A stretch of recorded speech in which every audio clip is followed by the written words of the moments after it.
they stopped the session without really wanting it. I don't know. Exactly, that's what happened.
Good morning, everybody.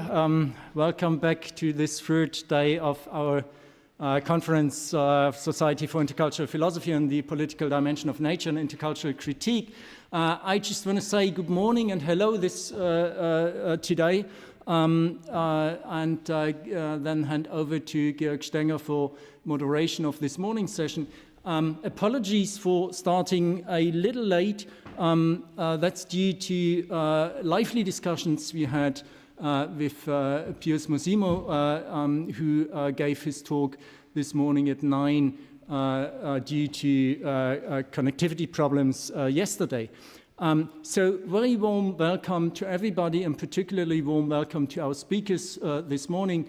that is Dalia Nasser, Michael Hampe, and Olivier del Fabbro. Welcome, and we are very glad we can even welcome at least one of our speakers in person here in Tübingen. Michael Hampe just sits in front of me here in the lecture hall. I hand over for moderation to Georg Stenger, whom most of you know very well. Georg Stenger is former president of the Society for Intercultural Philosophy and a professor for intercultural philosophy at the University of Vienna. And he is known to you, I guess, by some of his works. I think he's done groundbreaking work for establishing the questions of intercultural philosophy as a particular dimensionality within philosophy, besides just being a particular specialized field in philosophy. He's also former president of the Society for Phenomenological Studies. Georg, it's your floor now, and you're going to introduce Dalia Nasser. Thank you.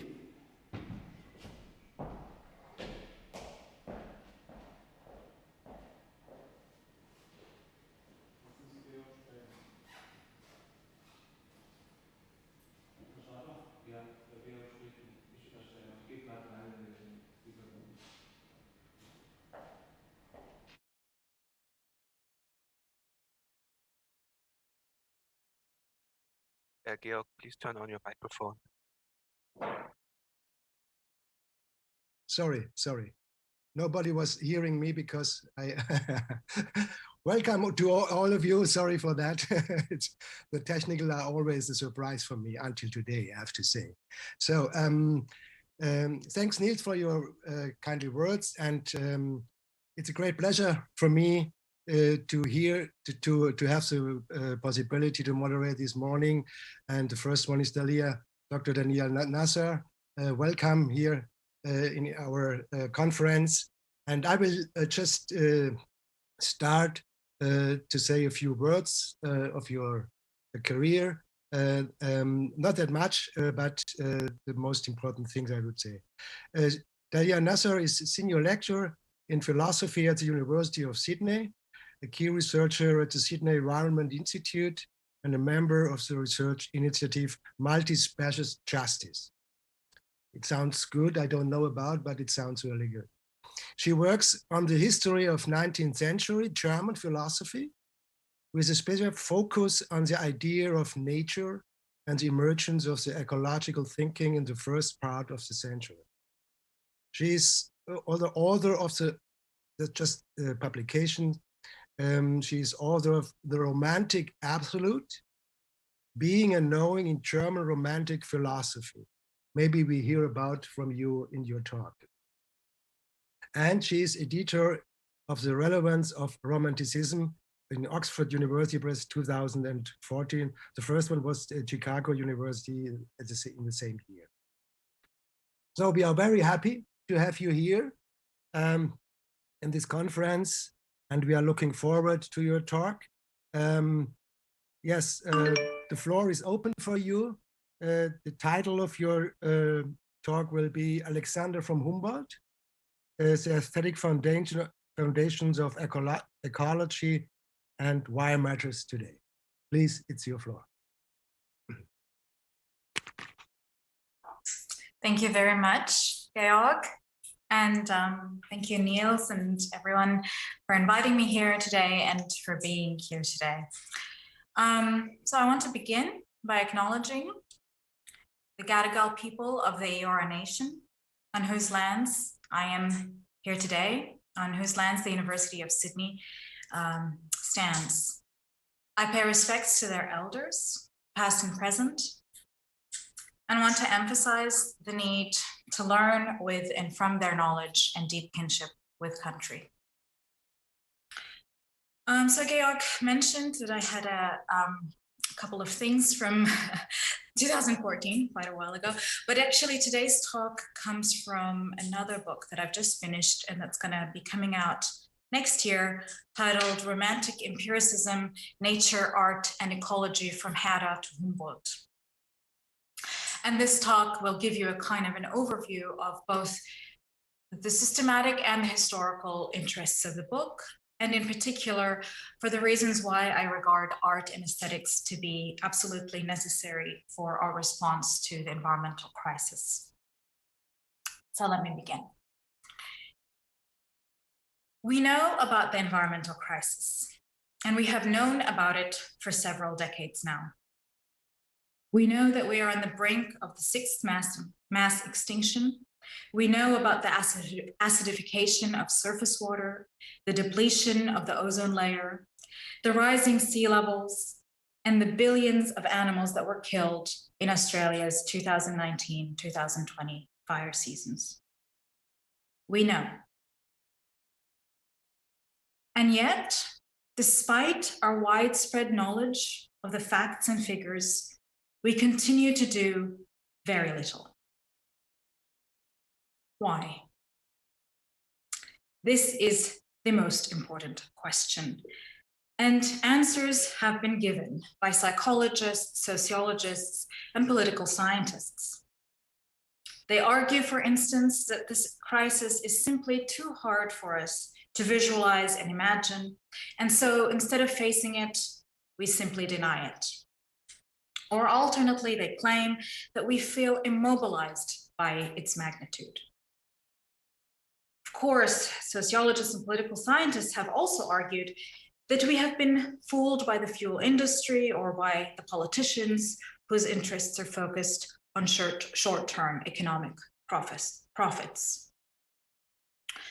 These answers are all true, but they don't get to the heart of the question. For the question ultimately concerns knowledge. We know, and yet we do not act. The implication is that there is a split between what we know and what we do. It's as if we know, but don't really know. Our knowledge doesn't move us. This tells us something. It tells us that the ecological crisis is not only a biophysical crisis, but also a crisis of knowledge. A crisis that has to do with a separation between knowing and acting. And this means that the ecological crisis doesn't only challenge our most trusted concepts, ideals, and norms, as many have argued, but also, and as I will argue today, it challenges the very way we know. It tells us that knowledge as it is currently practiced is inadequate, problematic, even dangerous in a time of crisis. This, at least, is the premise I'm operating with today. And my claim is that our academic ways of knowing are complicit. More specifically, my claim is that the creation of disciplinary boundaries, coupled with an understanding of knowing as dispassionate or disinterested, has led to the separation of knowing and acting, and has thus given us an impotent form of knowing, a knowing that knows, but doesn't really know. To make this claim, I'm going to offer an example of an alternative way of knowing, a way of knowing that is founded on a deep collaboration between the arts and sciences, between feeling and reflection, between lived experience and explanation. In other words, to justify my claim, I'm going to offer an example of what knowing ought to look like in a time of crisis. In this way, I hope to indirectly show you how our current practices of knowing fall short of this ideal. But first, a few words about history. After all, this alternative way of knowing was not historically rare, but rather widespread.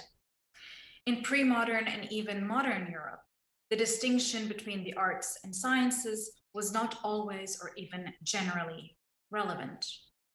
Often the same person who undertook experiential and observational work was also engaged in philosophy, poetry, and the visual arts. The two tasks were not regarded as opposed, but as part of one project. From the Renaissance to the mid-19th century, so-called scientists employed methods that we now associate with the arts. They sought to interpret nature in the same way that one interprets a historical or a literary text. They used illustrations and travel writing to extend their understanding of geography and plant and animal distributions, and they drew on various artistic media and methods to describe and categorize living beings. Today, by contrast, we assign the natural sciences the task of determining the world out there, while to the arts we assign the task of investigating the world in here, the emotive, subjective, and distinctly human. But if historical examples show that this division of labor is relatively recent, then we have to ask ourselves, do we want to maintain it? And if not, why not? Is it desirable for the natural sciences to be interested in lived experiences, feelings, and ethical norms? And is it desirable for the arts to generate new insights into the natural world? The answer, I believe, is yes. And it is precisely when this happens that we develop a form of knowing that can adequately respond to our current situation. So what is the alternative example I have in mind to justify all of these claims? As you might have guessed from the title of my talk, it is that of Alexander von Humboldt. Humboldt, who lived from 1769 to 1859, was arguably the most famous scientist of the 19th century. Often described as the father of American environmentalism and the founder of modern ecology, Humboldt is perhaps the first European thinker to develop a comprehensive vision of nature as a dynamic, organized, and developing unity. Some 20 years before Ernst Haeckel coined the term ecology, Humboldt had articulated the idea of nature as a dynamic household, oikos, in which living beings and their surroundings develop in relation to one another. As he puts it in one of the first statements of his 5-volume Cosmos, nature is a unity in multiplicity, the connection of the many in form and mixture of natural objects and natural forces as one living whole. It is this idea of nature as a dynamic household that underpins Humboldt's first concrete ecological observations, which he made in South America.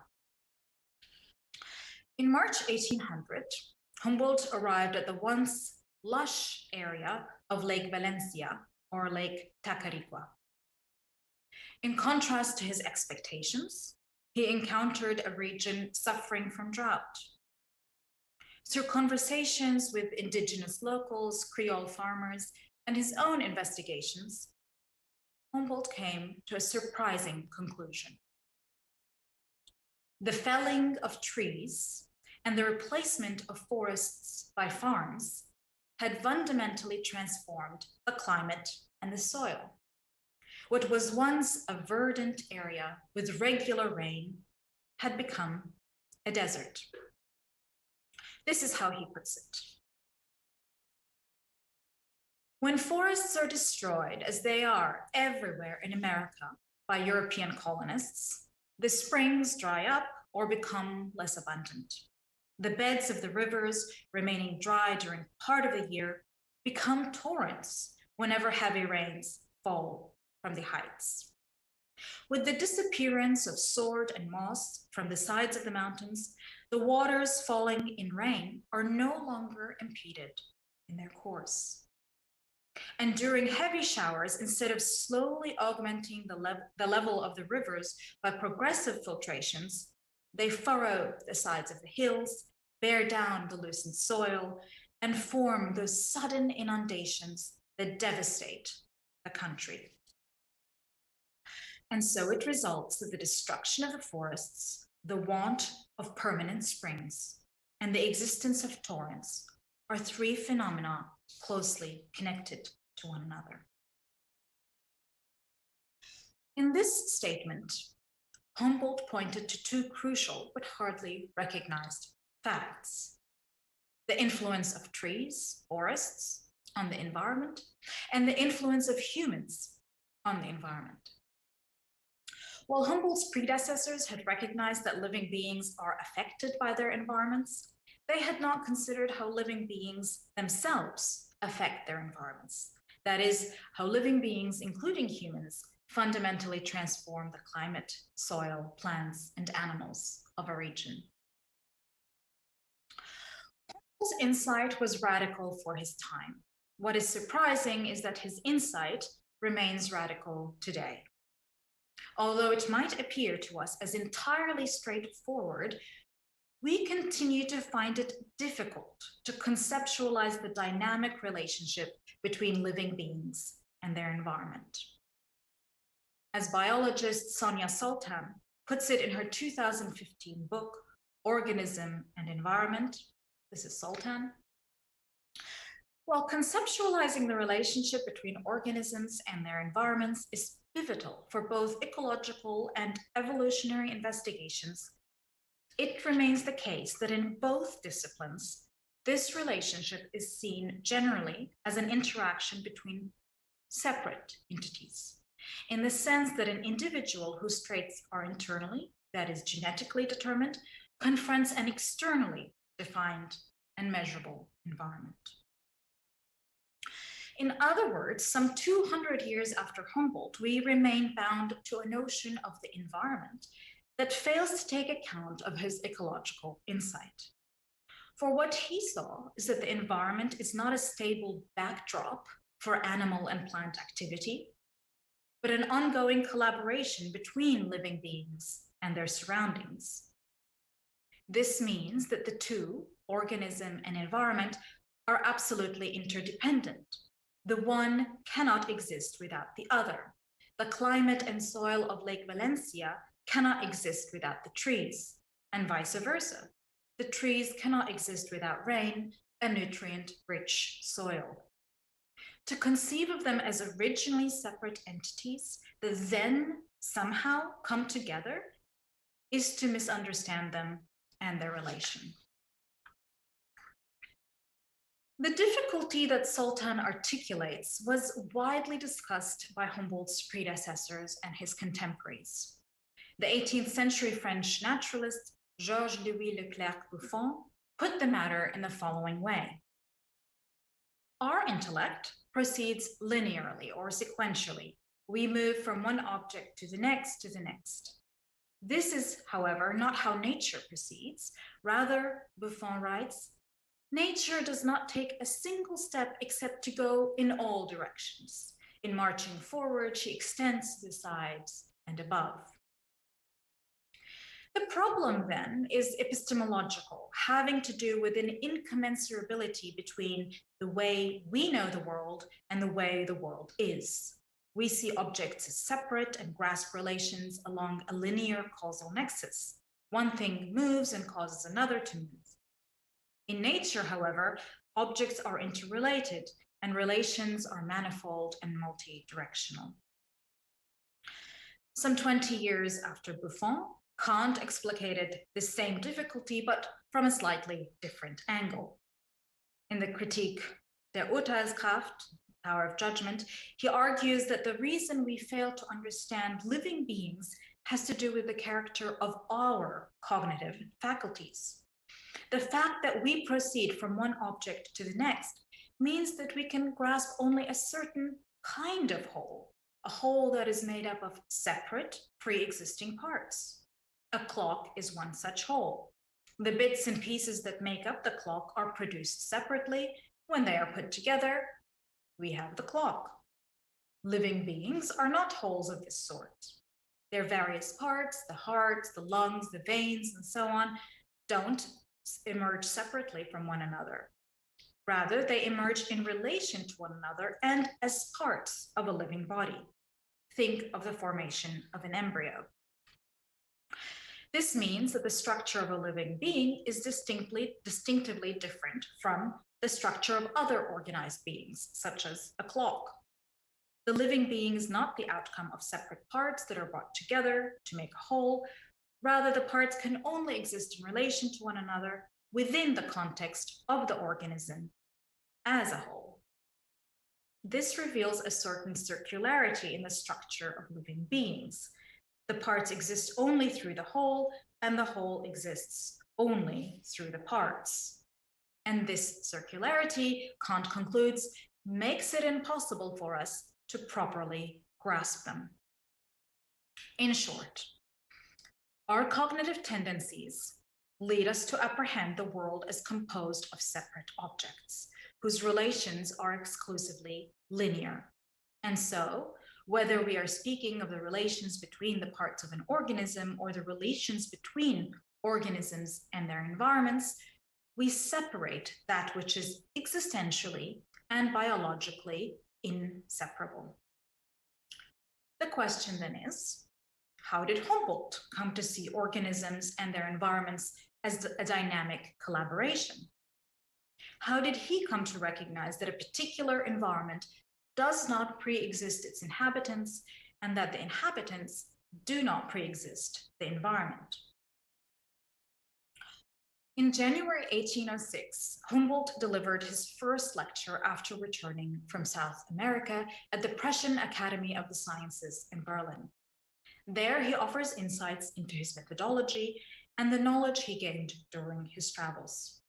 Titled Ideen zu einer Physiognomie der Pflanzen, or Ideas for a Physiognomy of Plants, the lecture introduces Humboldt's audience to a new way of looking at the world, a way he calls physiognomy. Just as we discern a person's character through their gestures, body language, and expressions, so the physiognomist of nature, the new scientist that Humboldt wants to establish, discerns the character of a landscape through the expressions and gestures of plant and animal life. Accordingly, the physiognomist of plants is interested in those aspects of a plant that make the greatest impression on the viewer, whether the plant attains to great heights like palms, or twists and turns like lianas, whether its leaves are broad like those of the banana tree or narrow like conifer needles. To elucidate the task of this new scientist, Humboldt looks to the landscape painter. Like the landscape painter, the physiognomist is interested in the overall impression that a landscape makes, in those expressive aspects which give the landscape its unique character. In contrast to a botanist who aims to categorize, distinguish, and separate plants, the physiognomist, like the landscape painter, binds them together. This means that the physiognomist must not see separate trees or distinct species. Rather, they must see trees in relation to one another, see them as members of the forest, and see the forest in them. To give his audience a concrete sense of what he means, Humboldt considers the diverging ways that a painter and a botanist treat leafy hardwoods, Laubholz. While the botanist distinguishes different hardwoods, oak, beech, walnut, the landscape painter allows them, as Humboldt puts it, to run one into the other, portraying them as members of a forest. This is because the painter is interested in capturing the overall impression that hardwoods make on the viewer, an impression that is connected to the fact that the different hardwoods grow in relation to one another and together form a distinctive forest. Trees, as you may know, take on different forms depending on where they grow. Consider the oak, one of the most beloved leafy hardwoods. A solitary oak growing on a hill looks decisively different from an oak growing in a forest. The crown of a solitary oak spreads out in all directions, eventually achieving a dome shape. By contrast, the forest oak develops a small crown, and its growth pattern is modeled on the growth pattern of the other trees in the forests.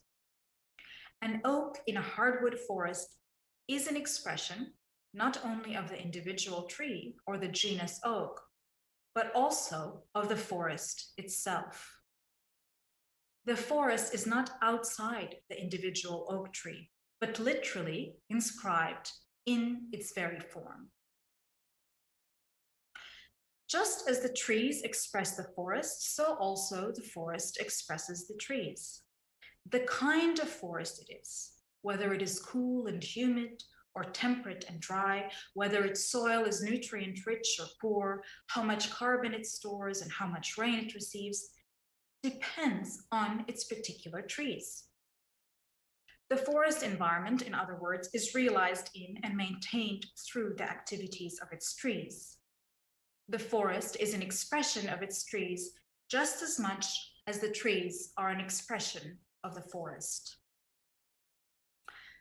By working with form, expression, and gesture, the landscape painter captures this relationship and thereby presents trees and forest, organism and environment as interdependent realities, as beings that emerge with and through one another. In this way, the landscape painter overcomes our cognitive tendency to separate entities that are internally connected and to conceive of relations in purely linear or sequential terms. For the painting presents at once or in one glance the manifold relations which our usual cognitive tendencies can only grasp in sequence. The aesthetic integrity of the painting is not merely an abstract formal quality, but also a communication of the sense of integrity of the environment that is depicted. From the landscape painter, then, the natural scientist learns how to look at nature, not as a composite of separate entities which are only externally related to one another, but as an ongoing and dynamic collaboration between beings that are internally dependent on one another. Depending on the lens through which we look, phenomena and ways of being emerge or hide, and our understanding is enriched or impoverished. Art, as Humboldt illustrates, may be the most powerful of these lenses. By drawing on modes of seeing that he learned from landscape painting, Humboldt sought to realize a deeper understanding of the world and to found a new encompassing discipline, the discipline we now call ecology. At this point, you might be wondering about Humboldt's use of landscape painting as an orientation for the scientist. After all, landscape painting is situated.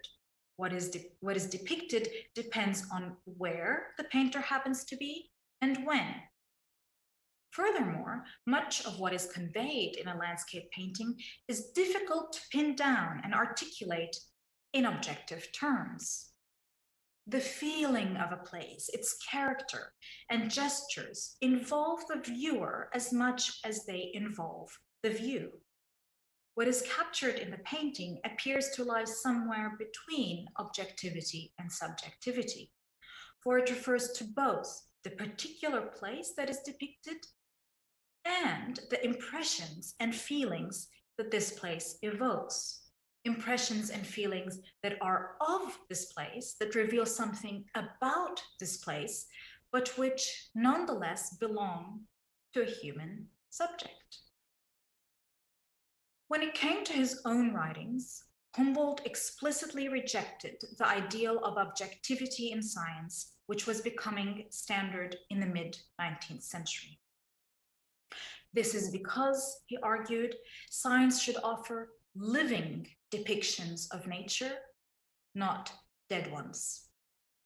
That is, depictions that draw on and affect our draw on affect and imagination in order to deepen understanding.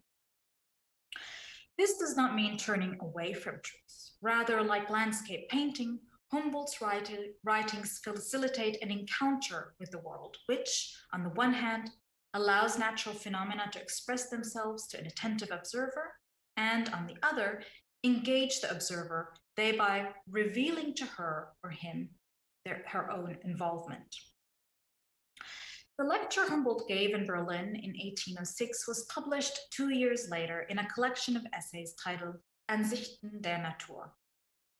In the preface, he explains that his aim is to join a literary with a purely scientific goal, such that each essay has both aesthetic and scientific ends.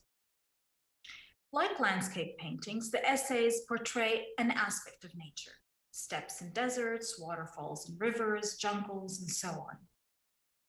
But unlike landscape paintings, which capture a region through visual devices, the essays draw on all of our senses by describing not only the light, shape, and color of the landscape, but also its smells and sounds, its transformation from day to night, seasonal changes, as well as changes wrought by human, animal, and plant activity.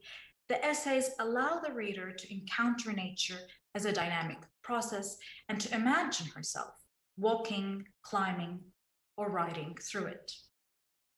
The first essay in the collection, concerning steppes and deserts, begins by situating the reader, imaginatively placing her in a particular spot, the foot of a high granite mountain, or as Humboldt puts it, granite spine.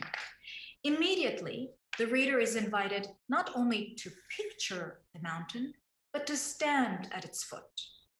From there, her gaze turns southward and rests on a broad, immeasurable plain, the steppes or llanos. What the reader sees is not a God's eye view of the landscape, but the steppes as they appear from a particular angle. This angle colors her impression. The steppes seem to climb and dwindle into the horizon. Having walked to the steppes from the lush valleys of Caracas, the reader is also struck by the sudden change in the landscape, from the luxuriant fullness of organic life to the barren edge of a sparse and treeless desert, and feels astonished. By invoking all of the reader's senses, her feelings and imagination, as well as her body, Humboldt's essays invite the reader to become the wanderer, to imagine what it is like to watch the clouds thickening over the steppes, portending months of rain, and to sense the constriction in the atmosphere.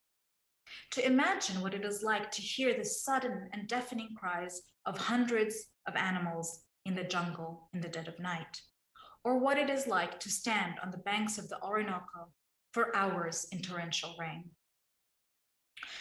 In reading these descriptions, we do not only think about a particular aspect of nature, nor do we simply see it from a specific standpoint. We also imagine ourselves in the landscape, experiencing it in an embodied and emotive way. Interwoven within these vivid descriptions and careful observations are detailed measurements of various phenomena, as well as comparative, historical, and geographic analyses. The technical details and scientific explanations are not separated from the embodied experiences, but emerge from them. For instance, the feeling of a constricted atmosphere motivates careful observation of cloud formation before an electric storm, while the sense of shock at the sudden deluge in the steppes leads to insights about animal adaptation, how the cows and horses that had for months survived in arid conditions had suddenly become amphibian-like, struggling with new predators in a new habitat. And when the wanderer journeys from South America to Africa, she is surprised by the vastly different impressions that their respective landscapes inspire. This leads her to reflect on their deep histories and geographies, and to offer reasons for why the African desert, the Sahara, is so arid in comparison to the South American one. But these feelings are not mere stimulants which are put aside once scientific explanation begins. They remain and serve to anchor scientific insights in the reality of lived experience. As responses to the world, openings onto phenomena, the feelings and impressions are not subjective, having only to do with the wanderer's inner life. Rather, in the same way that a landscape painting conveys the character of a region by capturing its expressive forms, so these feelings and impressions reveal something about the phenomena. The astonishment that we feel in suddenly gazing on the vast barren steppes has to do with the stark difference in character in their stark difference of character from the lush valleys, while the sense of constriction before an electric storm reflects the heaviness of the air, the sudden closeness of the horizon, and the intensifying clouds.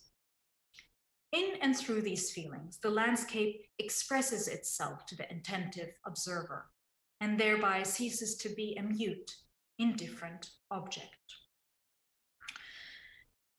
But just as feeling anchors reflection, so reflection informs and shifts feeling. Throughout the essays, feelings and reflection enable, expand, and transform one another. This is perhaps most vivid in Humboldt's description of the practice of so-called horse fishing, where wild horses are corralled into a pond filled with electric eels. The idea is that in electrocuting the large animals, the eels will exhaust themselves and can easily be caught. In the instance Humboldt describes, horse fishing was undertaken on his bidding, as he was fascinated by the phenomenon of animal electricity. To begin with, we feel a certain excitement and curiosity in connection with the strangeness of the phenomena of electric fish. However, as we observe the horses' repeated attempts to flee the scene, witness their strained bodies and the panic in their eyes, excitement wanes, and in its place emerge shock and concern. What we feel disrupts the narrative, and as we read the essay's final paragraphs, the panic in the horse's eyes and the emotion it evokes haunts our reflections. In this instance, feeling challenges and expands thinking. It challenges us to think again and think more deeply about human actions and their values, about animal suffering and its needs. What we find in Humboldt's essays then are scientific works of art, however contradictory this term might at first appear. Works in which feeling and thinking are in the service of one another, where each is willing to be challenged, expanded, and transformed by the other. Feeling is not a mere means by which to communicate the data that Humboldt collected. Rather, it inspires, shapes, and transforms intellectual and moral consideration, and is also shaped and transformed by them.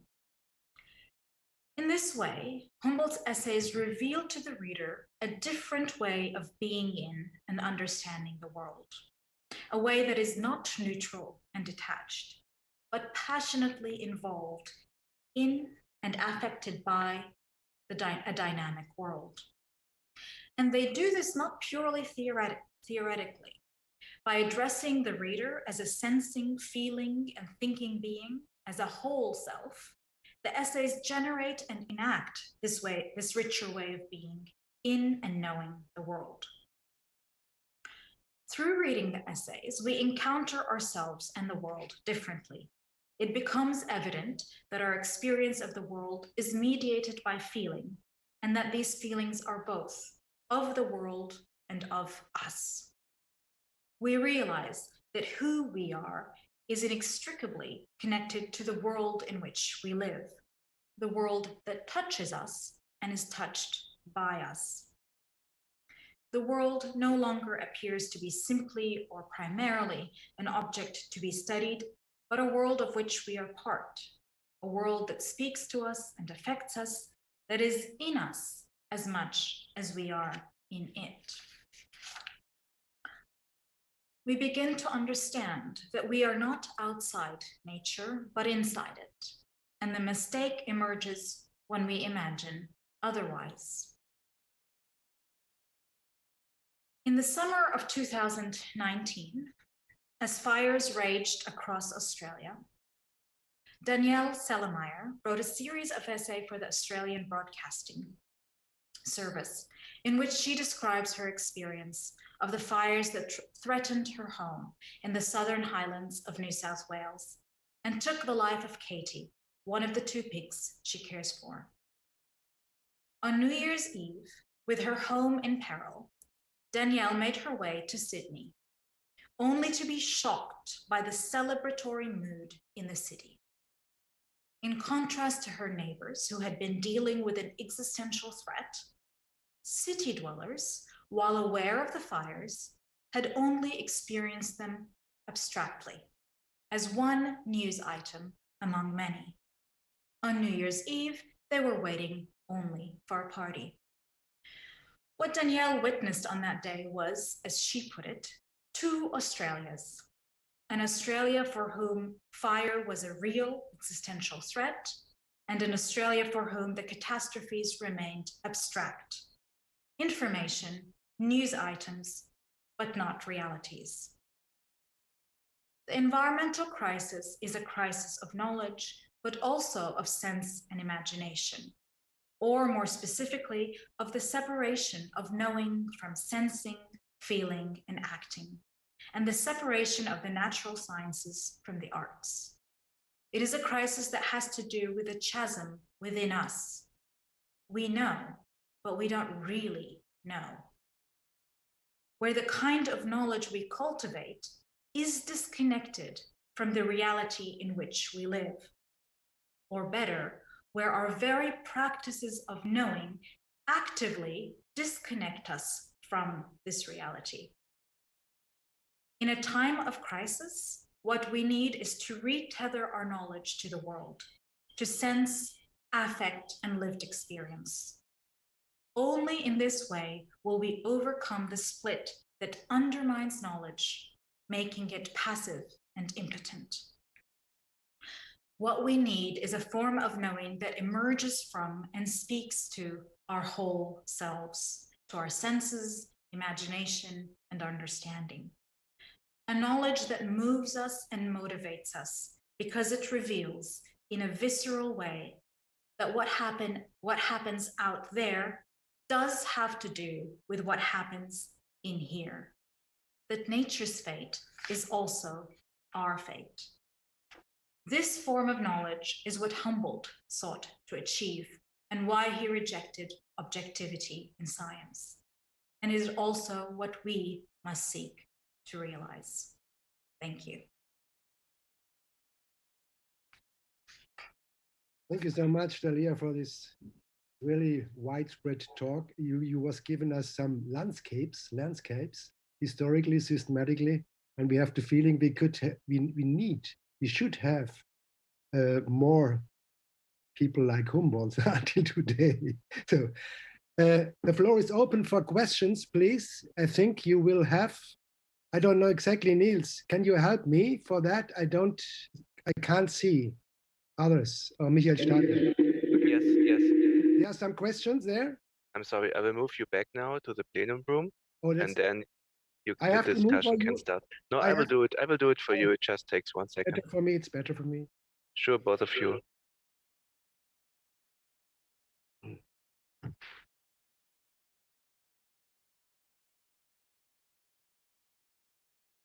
Oh, yes, I'm there. So there are many hands. I don't know exactly who's the first, so I start on the left side. It's Vanessa Weigold first, and then Lauren Walker, Niels Weidmann, and Michiko Yusa. So please, Thank you. Thank you very much for this this talk. It was very interesting. Over the last days, we had some references to new materialism, and I have been reading recently a paper from an Australian researcher. She was talking a little bit about the same idea you have developed, that is staying with the traces in the theory of Donna Haraway, and tracing the traces of animals and plants in Sydney. And she was doing an artwork on that.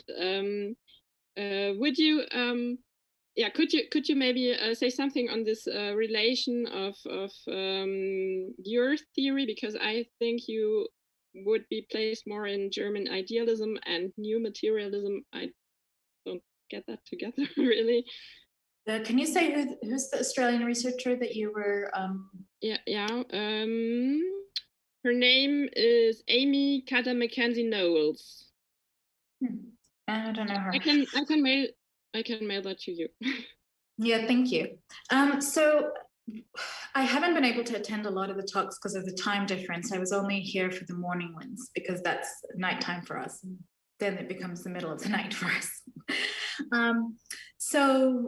How does this relate to new materialism is the question. And I guess I would want to know, are you thinking about Haraway and Karen Barad? Is that who are the people you're thinking about? Yeah, I think that it's quite closely related.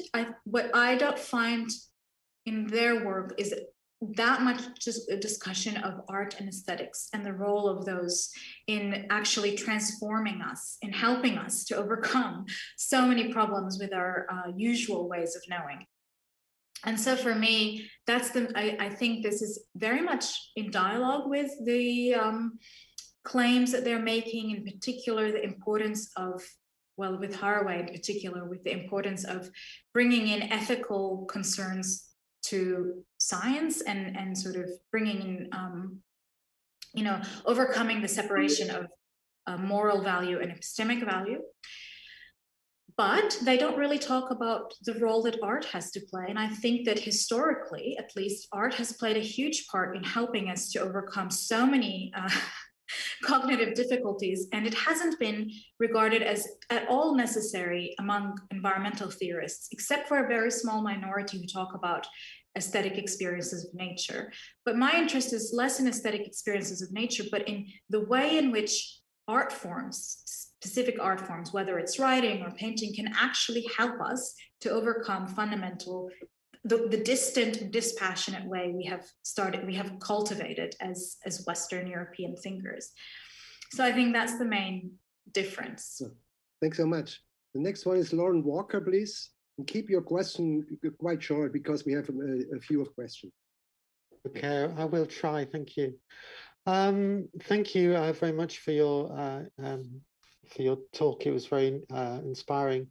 My main question is basically about the valorization that you have of emotion and affectivity, which I completely agree with, and the aspect of art through that. But of course, and I think you cited that in the example of the experience of the writer in Australia in the city, in the context of the fires. We have a difficulty in theorizing emotion, I think, generally, and we can imagine the cause for that. But how can we find a way to an affective state, or can you imagine a way to find a way to an effective state which has more of a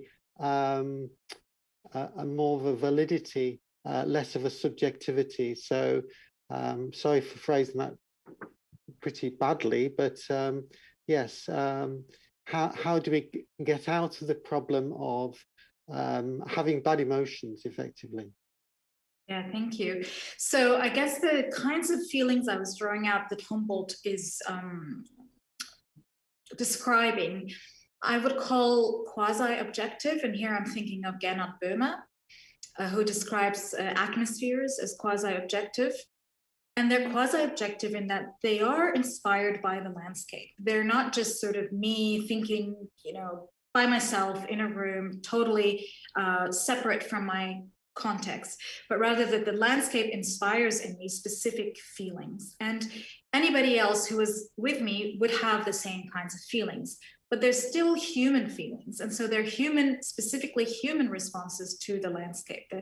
And I see that as a kind of a human way of being in the landscape and a human way of expressing the landscape. So there are certain kinds of feelings, we could call them cognitive feelings or quasi-objective, as Boehme has it, which are not purely subjective. And we just have to, I think, become better at really theorizing what those feelings are and understanding their importance in helping us to reconnect to country or to land or whatever, to nature, however we want to call it.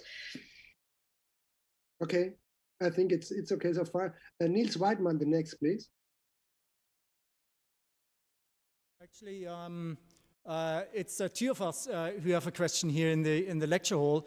We're going to be very short, but if you allow 2 questions, then I would give Abed the first word, please. Thank you for your inspiring talk.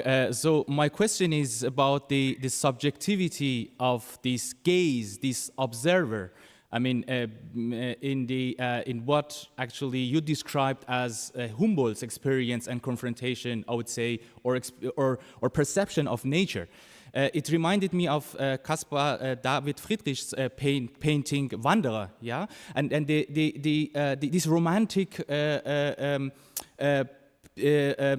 attitude toward the nature. My question would be actually, if this gaze, do you think that this gaze could also transform the indigenous people, for example, in South Africa or South America or in Africa, into elements of this paysage, this landscape? And is it this gaze is not transformative in this sense? Thank you.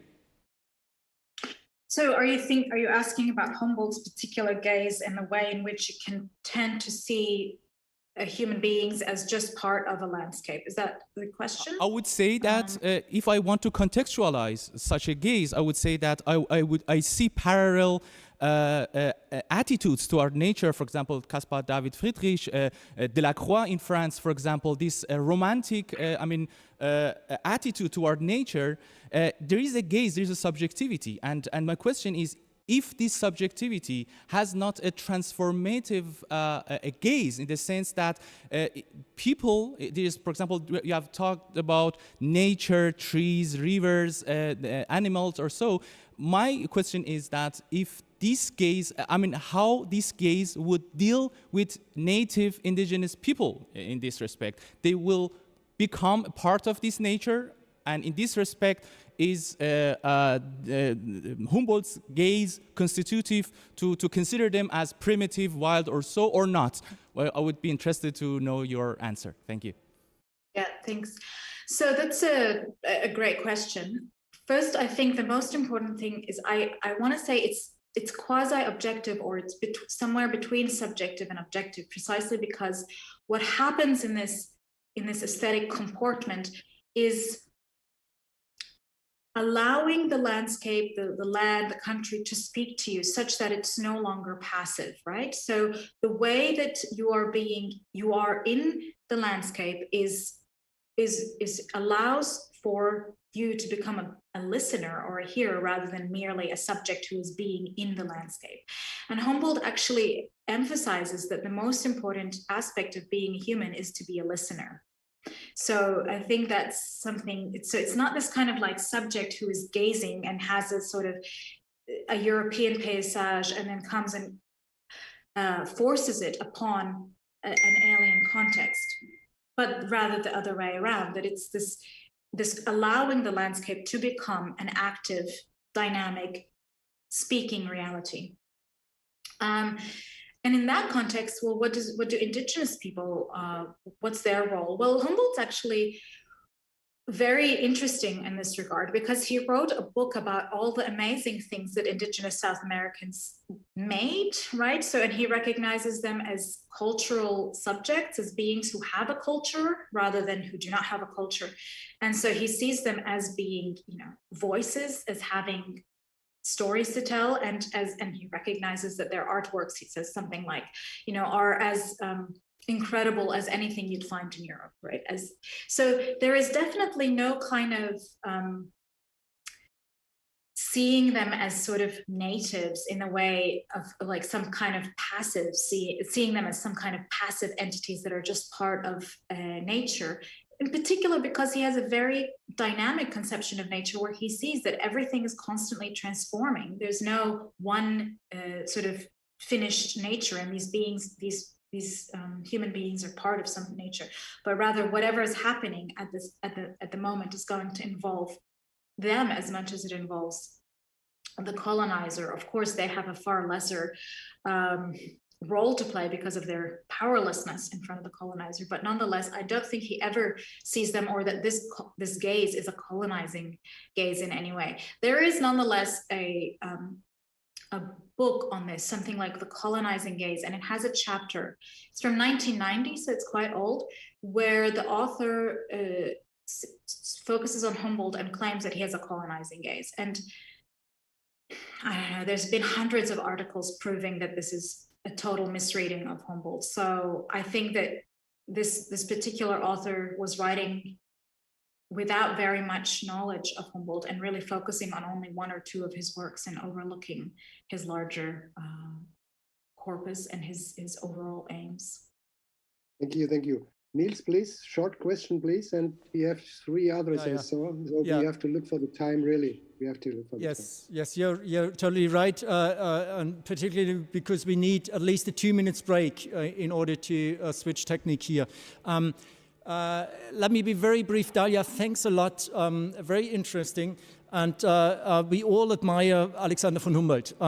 Nevertheless, I would like to ask you, I mean, after Humboldt died, the ecological idea has never died, right? I mean, you could even argue that his idea of ecology has been the driving force for developing an evolutionary theory. And it has never died throughout 20th century. And still, we have a very different approach to nature than Humboldt did. So probably mostly due to, in biology at least, due to the genetic turn in 20th century and the development of synthetic theory in evolutionary theory, we have a very different approach. And my question is, how do you have any idea how to adjust Humboldt's ideas to modern biology of today? Because I mean, there's from a perspective of from biological perspective, there's no way back to Humboldt. And do you have any idea how to adjust it to modern to our times? Thank you, Niels. Yeah. So I think that there's a few different things to think about here. First is, you know, what happened, why, and I think it has to do with the ideal of objectivity in science. And we can discuss about whether we think it's a good thing or a bad thing that this happened. We've obviously made a lot of progress thanks to the developments of science. But there has been a dark side to this, and it has to do with this sense of we have to be dispassionate. We can't involve ourselves personally with our knowledge. And this, I think, is one of the lead causes for why our ways of knowing and our ways of being are so separate from one another. Why we know but don't really know.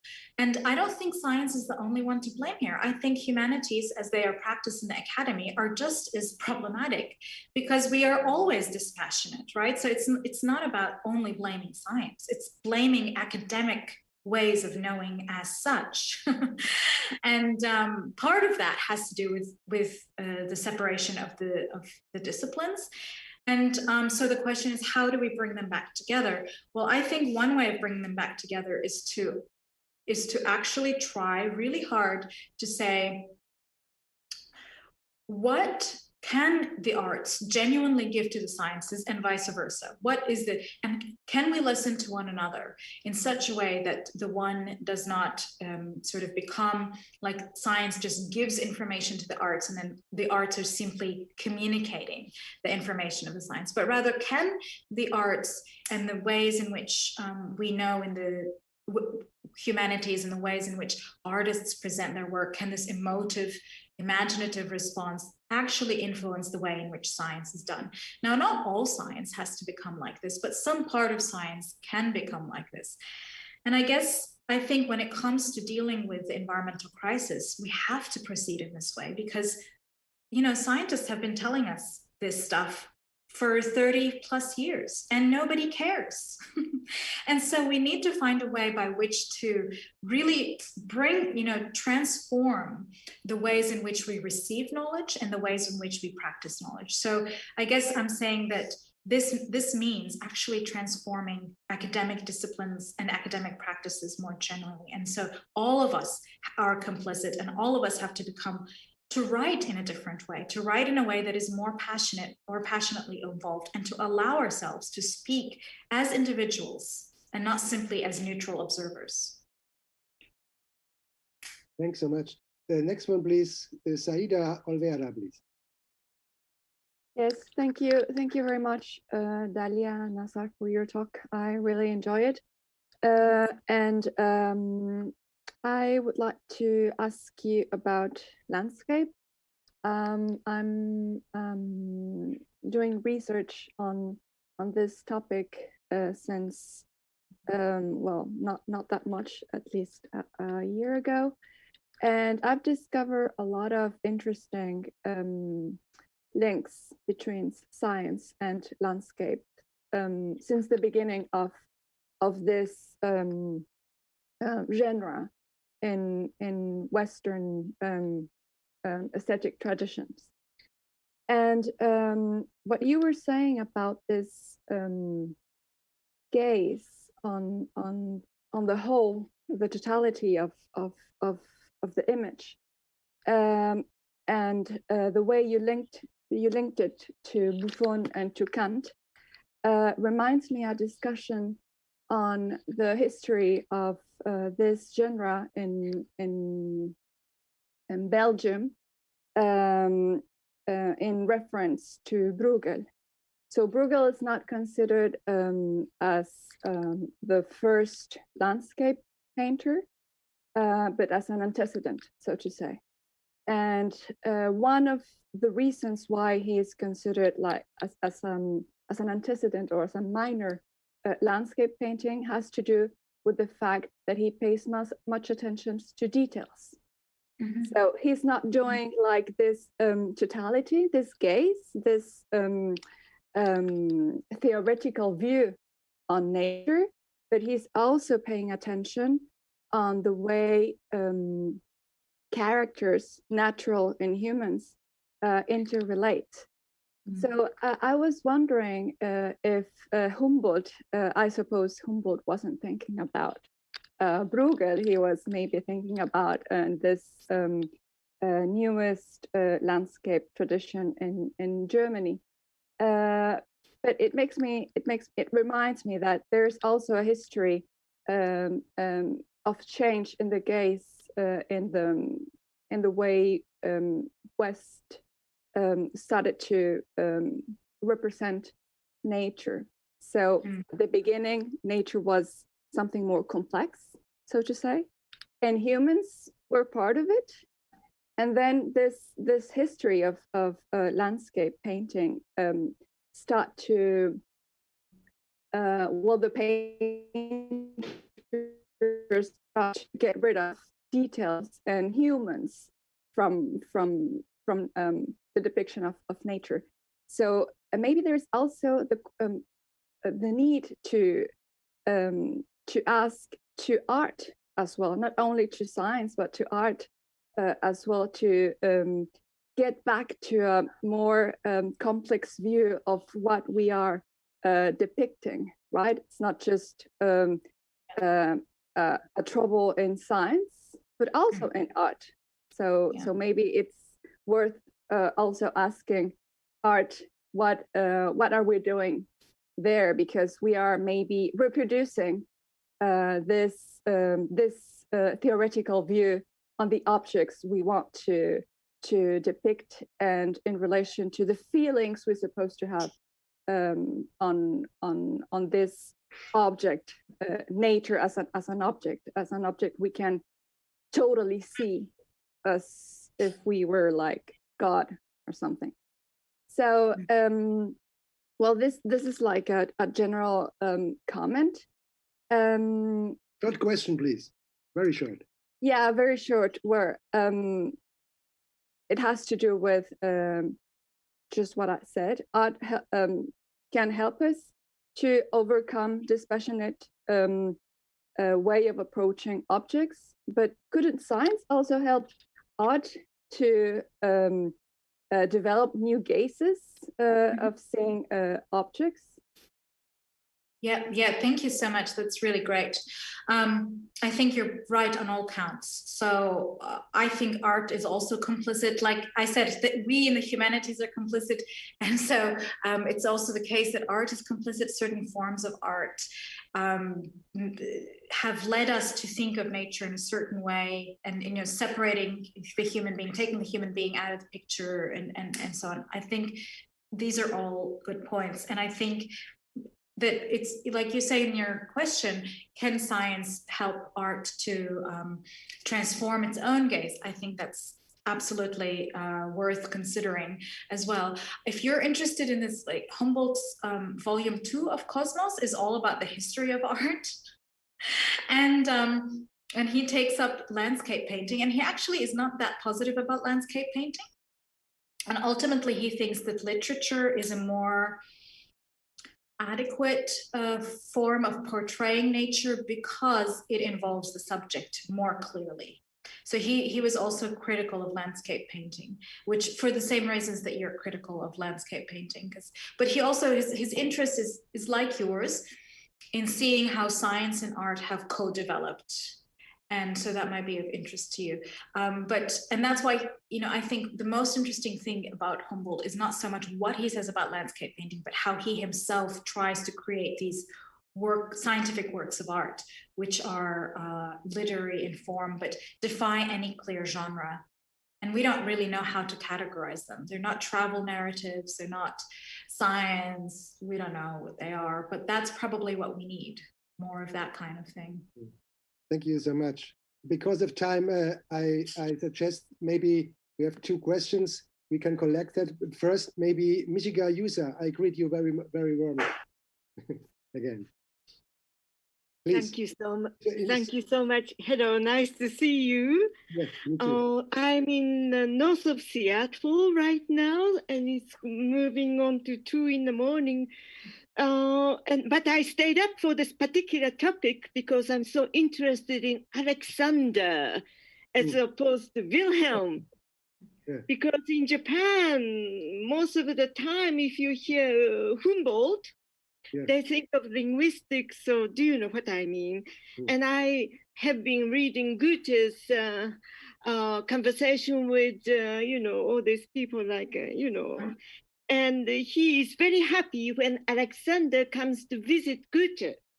And he's feeling ill, but then he becomes well because of so much to talk about. And I think there is so much about interface between Goethe, Humboldt, Alexander, all these things. And I think we have a lot to learn from these people. So that's one thing. And my specialty is Nishida philosophy, Japanese philosopher. And I have been wondering about this climate crisis because we are not doing anything. We are just talking and talking and talking. And why? Because there is not an epistemology that can move us. And today I heard in you that you are saying that we have to change our forma mentis, or form of knowledge, in order for us to move on to action. Because that's all what we need to do now. We are wasting all the time. And we are not connecting with what's really important. So, you know, I find your presentation very exciting from the perspective of Kyoto School, Japanese philosophy, women's philosophy in Japan, and so on. So I'm really happy to hear what you're saying. The only thing I may say here is that the idea of painting, each painter brings a different perspective and they are experimenting with what to do. So to talk about landscape painting, like even in Goethe conversation with Eckermann, loads of things there from A to Z, you know. So it seems to me it's best to talk about art as a metaphor, and art is something that opens up a different kind of epistemology, which leads to action, and which is beyond this, you know, Kantian phenomenological indifference, but more like engagement. So knowledge that can engage, and we can go back to Eastern philosophy quite a lot. What we say and what we do, we have to be together. There is a lot of tradition in that, in Confucianism, in Buddhism, and so on. And I do believe that we can carry on together to create something more active and not just passive. But we cannot be just active without knowledge. Okay. So I do believe in this balancing act, but we also need to work together for this immediate, imminent danger. I'm very, very concerned. Michiko, it's clear. Arigato gozaimashita. Yeah, it's clear. Thank you. Maybe Dagmar Dotting, short question, and though Dalia can answer to both questions, please. No, thank you. So I think my four speakers said a lot, especially Saida. So I also would like to remark that we don't have to forget that there is a special view of art, especially in this expedition from Humboldt at this Orinoco expedition. It was a task from the king, and of course the expedition was for researching, and so the members of the exhibition go on her trip with a scientific view. And so I would like to spell out the focus of the view. So we can have a look for things, or for landscapes, and even for the landscape paintings in a scientific view, or we can try really to feel what is the atmosphere of this space of a landscape. So it is it is not just only the objects we can see, but the atmosphere we try to catch and to put it into the artwork, or in the poems, or in the literature. So for that, I would like to say it is always a matter from which cultivate habit. So what kind of view I use, because there is, of course, intercultural are there differences.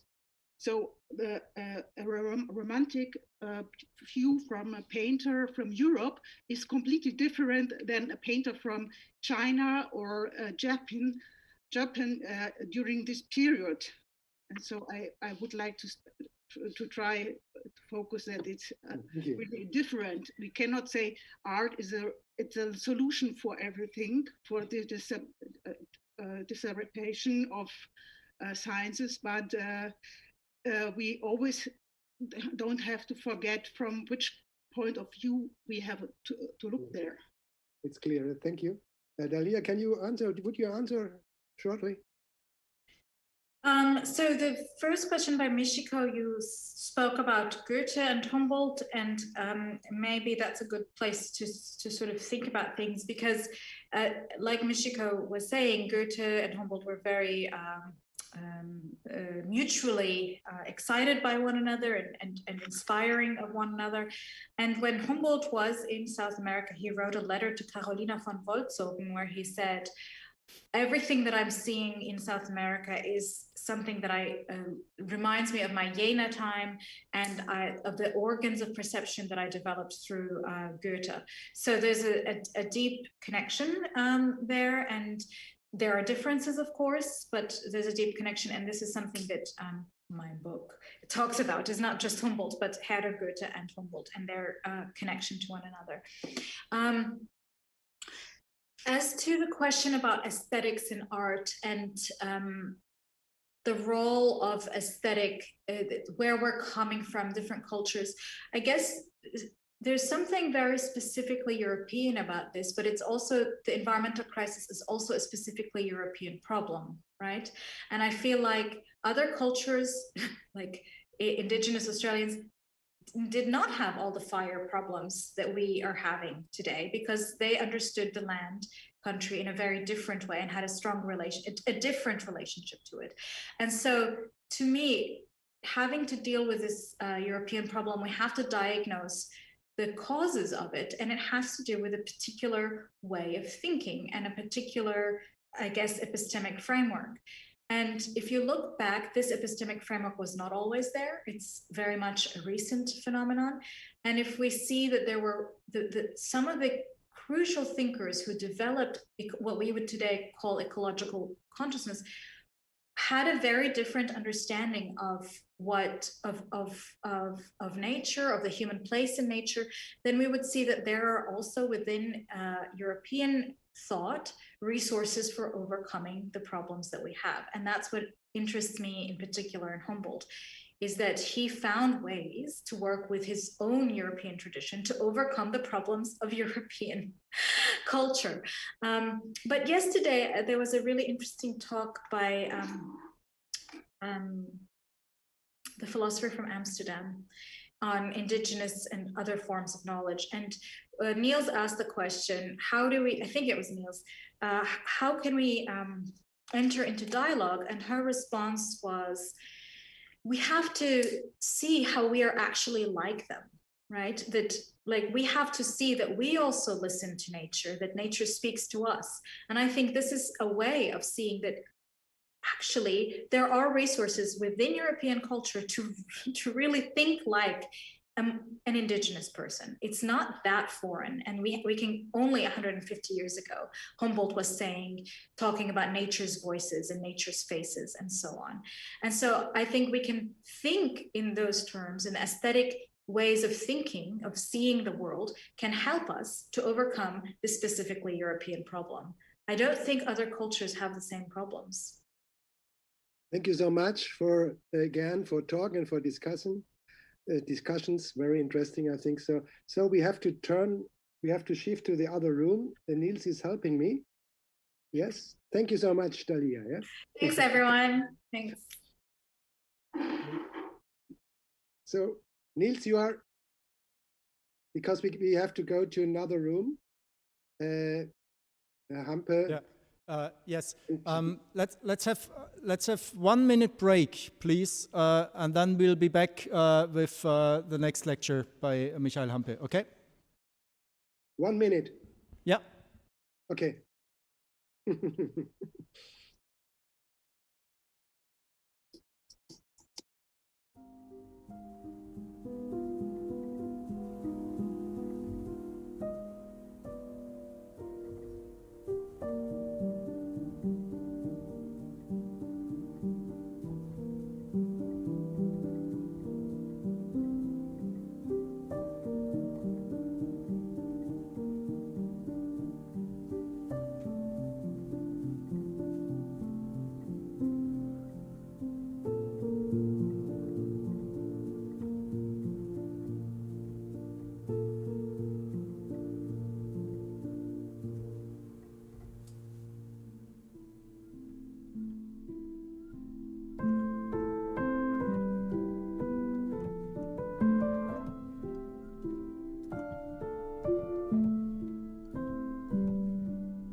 hello. So it's Michael Hampe. Where is it? Where is he? Michael Hampe is there? No. Or you are? Yeah, hello. Hello. I see. Okay. Ja. I can't see you. Oh, okay, ich kann Sie auch nicht sehen. Aber es geht gleich los. Okay. Wir machen keine lange Pause. Bleiben Sie einfach. Ja. Stellen Sie einfach beide dann gleich Ihr Mikrofon. Machen Sie Ihr Mikrofon aus. We come to our next talk. There are two people who are talking about a subject. Maybe you can say it's a following of the further debate, but how we can deal with this question nowadays in a totally new frame, you can say. So first of all, let me introduce our two speakers. They are co-workers together in Zürich. His first Professor Dr. Michael Hampe is a full professor of philosophy at the ETH Zurich since 2003 or 4. It's interesting that his studies are, you can see what he was doing later, he was published. You can see direct lines, yeah. He studied philosophy, psychology, and German in Heidelberg and Cambridge, make his master degree in Heidelberg, and then studied biology with a focus on neurobiology and genetics, and was a research assistant of philosophy in Heidelberg too. He made his doctorate in 1989, habilitation 1994. He got a few grants and awards. I skipped that in concrete. You can read that if you are interested in that. But he was from 1994 and 1995 fellow at the well-known Wissenschaftskolleg of Berlin. And then from 97 to 99, he got his first professorship of theoretical philosophy at the University of Kassel in Germany. And then after that, from 99 until 2003, professor of philosophy of the University of Bamberg. And since 2000,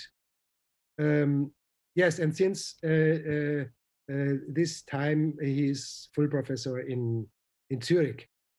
Current fields of his work is philosophy and history of empirical science, critical theory, and metaphysics. This combination sounds very interesting because if you take one of them, have very often nothing to do with the other side. So science and the public sphere, techniques of self-knowledge. Maybe let me say something about the publications, but not that much. He is published it's a huge frame.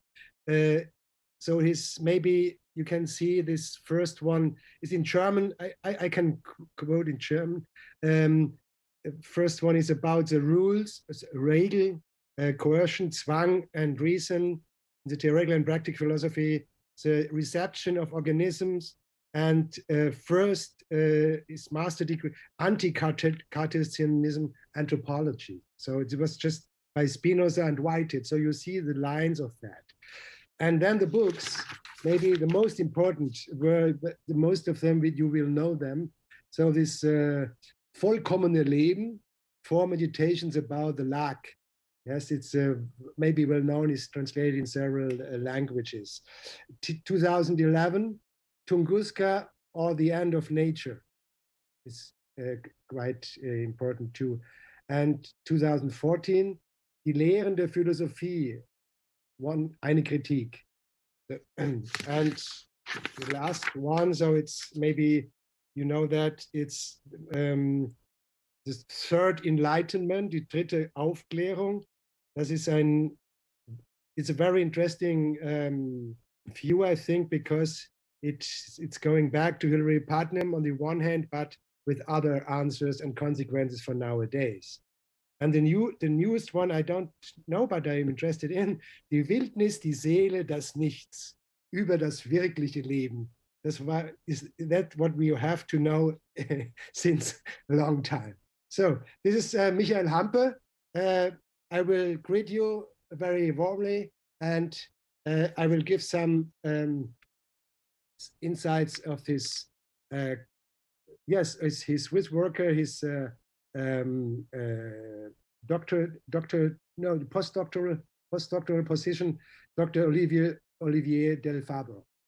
Yes, his postdoc of his professorship of philosophy at the ETH in Zürich under the direction of Professor Hampe.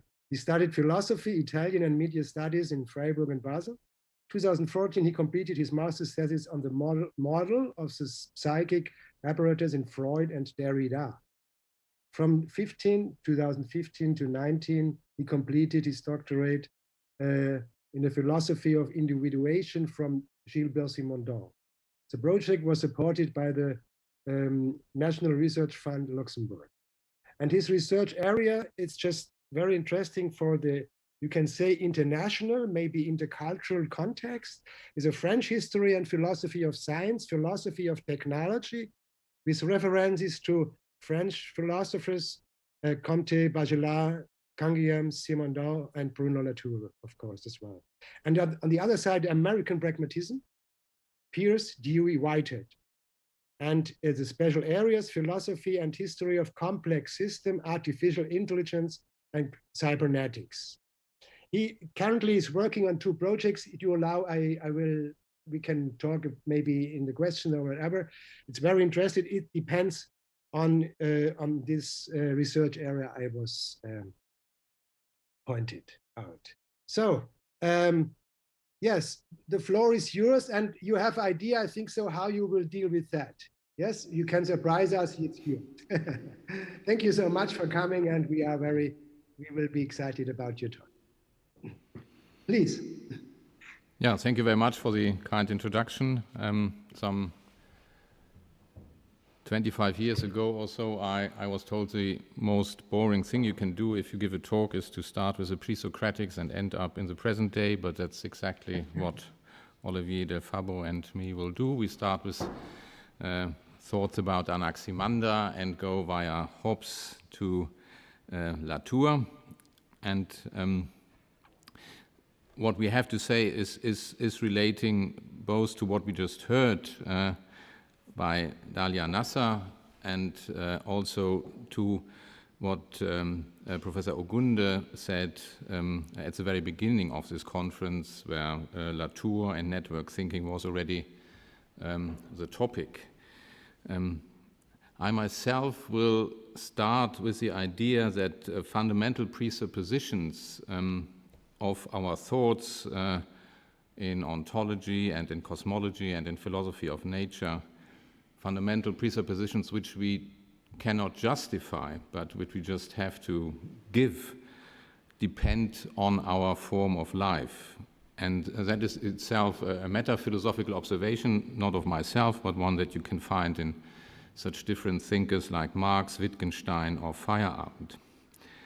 If this observation is right, then ontologies, cosmologies, and philosophies of nature that operate with terms and concepts which we find alien are, to use an idea from science fiction, alien terms and concepts and presuppositions are a sort of signal from different life forms. From life forms that are alien to us, and us has to be indexical term, a term that relates to a certain culture, a certain continent, or a certain epoch. And the very famous saying of Anaximander, and I hope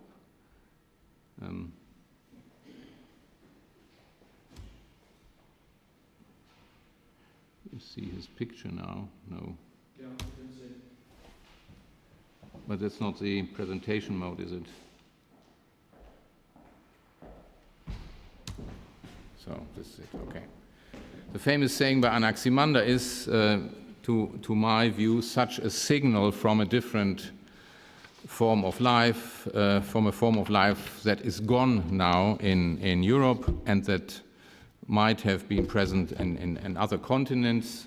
Most of you will know this saying, and the things out of which birth comes about for beings, into these too their destruction happens according to obligation, for they pay the penalty, decay, and retribution, theses, to each other for their injustice, adikia, according to the order of time. This is how he says, and that's Simplicius talking about Anaximander, these things with rather poetic words.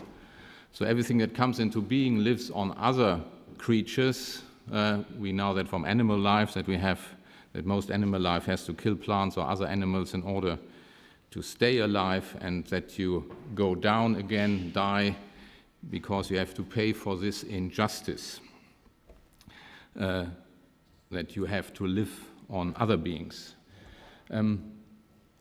Anaximander himself did not consider, to my view, this being a poetic saying, but that's the commentary of Simplicius on Anaximander, and Simplicius himself is a commentator of Aristotle's physics.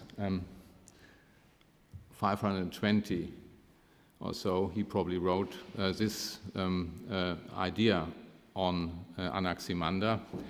And Anaximander himself was saying this saying 900 years before Simplicius reports it. And in between these 900 years, something happened, namely the life form of Anaximander disappeared. And that's the reason why Simplicius believes that Anaximander is talking metaphorically. And we see the disappearance of this form of life in Plato's Socrates, where the distinction between nature and the human world are justice and laws made by humans, and nature is established. For example, in the Phaedrus or the Phaedon or in Nomoi, you always get Socrates arguing that there are no laws in nature, that there are no nomoi in nature, that justice and injustice is something that is only happening in the human world, and that he is interested in the human world. That's why he stays in the city and is not dwelling among the trees outside the city. That's what he says in the Phaedrus. So there is a gap opening up, at least at the time of Socrates, between talk about nature and talk about justice and politics, which was not there at the time of Anaximander. And that's the reason why Simplicius believes that Anaximander is talking in a poetic or metaphorical way. If you take Max Black's interaction view of metaphors, then metaphor link to realms or regions that originally have nothing to do with each other, and the metaphor produces a new meaning, and the standard view about this is to be found in Mary Hesse's description about metaphors in science, which most of you will know. For example, in electromagnetic theory, when the talk about waves in electromagnetic theory started, the realm of water, where you had a theory how waves propagate, was applied to electromagnetic phenomena like light. And that led to a certain theory of propagation of waves without a medium, which you do not have in air or water. And that's how Simplicius considers Anaximander. There is a realm of justice and there's a realm of nature, and somehow Anaximander combines these two realms that do not belong to each other and creates a new meaning. But that's a totally false perception of Anaximander. He is not combining something that has been separated, but he is working in a language and a form of life where this separation has not existed yet or does not exist yet. So Dike and Adike are not just terms that apply to the human world for Anaximander, but they are universal terms that apply to anything. And the distinction that was introduced after Anaximander that separates these realms is much more fundamental than the distinction between mind and matter, about which Alfred North Whitehead, for example, talks when he talks about the bifurcation of nature, that nature or subjectivity is not to be found really in nature anymore after modern science. This is a much more fundamental bifurcation that has to do with what Professor Nasser just said, has to do with the difference between evaluative term and factual terms. Evaluative terms and factual terms were not separated in Anaximander' perception. Now, one person in modern time that tried to get back to Anaximander's perception, who tried to unify the talk about nature and the talk about justice and injustice, was Thomas Hobbes. And you all know about his famous Leviathan from 1651, where he described the state as a sort of artificial man. And interestingly enough, the first word about this book that is usually considered to be a theory of politics and the state is nature. This book starts with an explication what nature is and says that nature is the art whereby God has made and governs the world. So what Hobbes is doing is that he distinguishes first, that he eliminates the distinction between the natural and the artificial, and says that God is an engineer. That is against the Platonic and Christian background not so original, but that God is an engineer that has created the world as an artifact, and that humans are creating more artifacts by imitating the artifact of God. So we create machines which Hobbes considers to be artificial animals, and we create the state as an artificial animal by imitating God.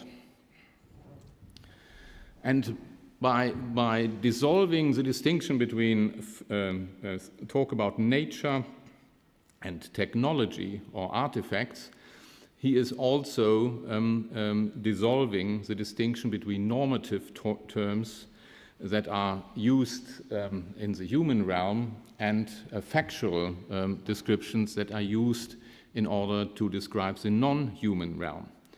And by considering the state as a kind of animal, he might, I do not know enough about this, but he might produce a vision that is quite similar to some vision you get in Taoism, for example, in Zhangzi. I believe that by this, Hobbes came back to Anaximander also in the type of view he had about nature. He was politicizing nature, so to say, again, and used terms like competition, power, and war in order to describe what is going on in the natural condition of mankind, as he calls it, before the state as an artificial animal was founded. And what he first points out is that in nature there are problems with resources, that human beings, not in the state, but in their natural way of being, compete for resources and become enemies by competing for resources. We are preying on each other, like crocodiles might or lions might prey on us, so man preys on man and tries to destroy or subdue other persons in order to win in the competition for resources. And that's the state of nature, according to Hobbes. And this state of nature is difficult for humans, and they create the artificial state of the big Leviathan in order to get out of the war situation, which he describes as a natural situation. So nature is not a harmonious totality in which we have an easy living, but it's a dangerous place. It's a place where war is going on for resources, not meaning that there is a constant battle going on, but the way Hobbes describes this state of nature is that it is a time in which you know that your fellow human creatures have the inclination to do harm to you or kill you if you are a competitor.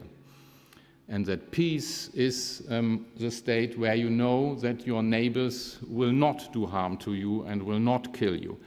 And the peace is only happening when the Leviathan has been constructed, when the artificial human has been constructed. But in nature itself, there is no peace. Or in Anaximander terms, you have to pay for what you have used in order to stay alive by going down yourself. So what is very important for this view of nature is that you are in fear if you try to stay alive. That's just what is natural to all natural creatures who are in competition with other creatures. And Hobbes made this view so fundamental that in his autobiography he writes that he himself and fear were born at the same time, because when his mother was giving birth to him, the Spanish Armada was sailing to England in order to wage war against England. And you all know that many political theorists believe that the relation between different states is, if it is not governed by a big state, by a big Leviathan, a state of nature. And Hobbes himself considered it that way as well, as Carl Schmitt did after him. So fear and war are the natural conditions of human beings that they try to avoid by constructing the big Leviathan. And this term of the Leviathan is picked up from Hobbes by Bruno Latour, the network thinker, and who talks about Gaia. And most of us, me included, might have thought that Latour's view of nature is much more harmonical than Hobbes' view, but Olivier del Fabbro will tell you that it is not, and I hand over to him. Do I have to do anything here, or? Can you hear me? Yes, we can hear you. Okay, I'm going to try to share my screen now. Okay.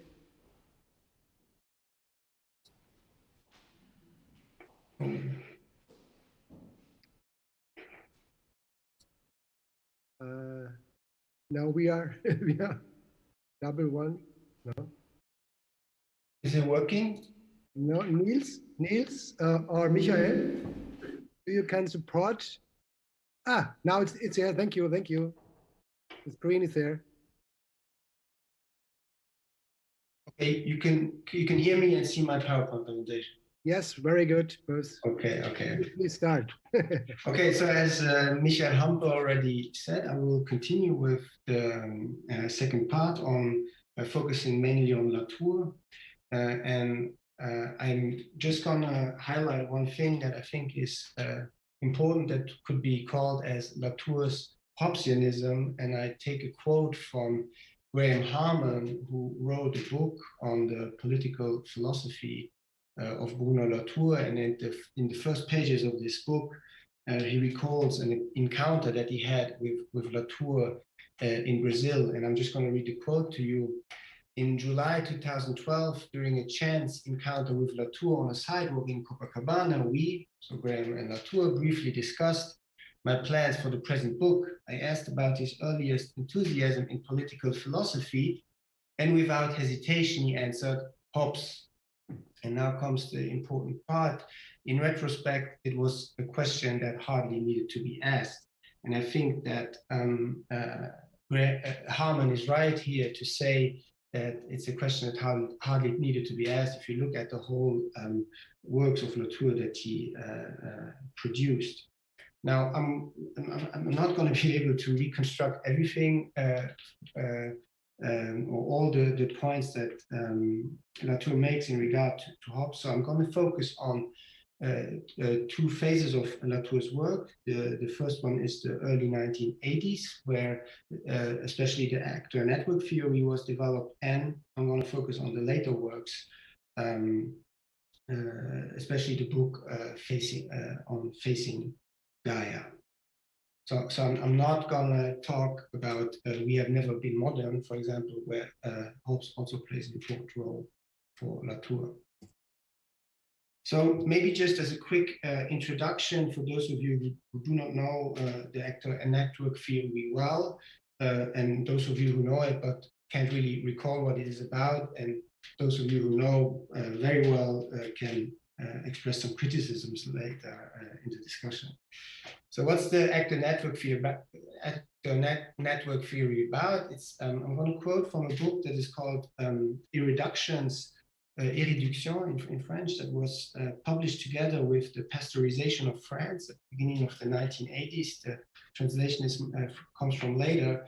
And at the beginning of this book, Latour already asks a very Hobbesian question. For example, when he says, what is a force?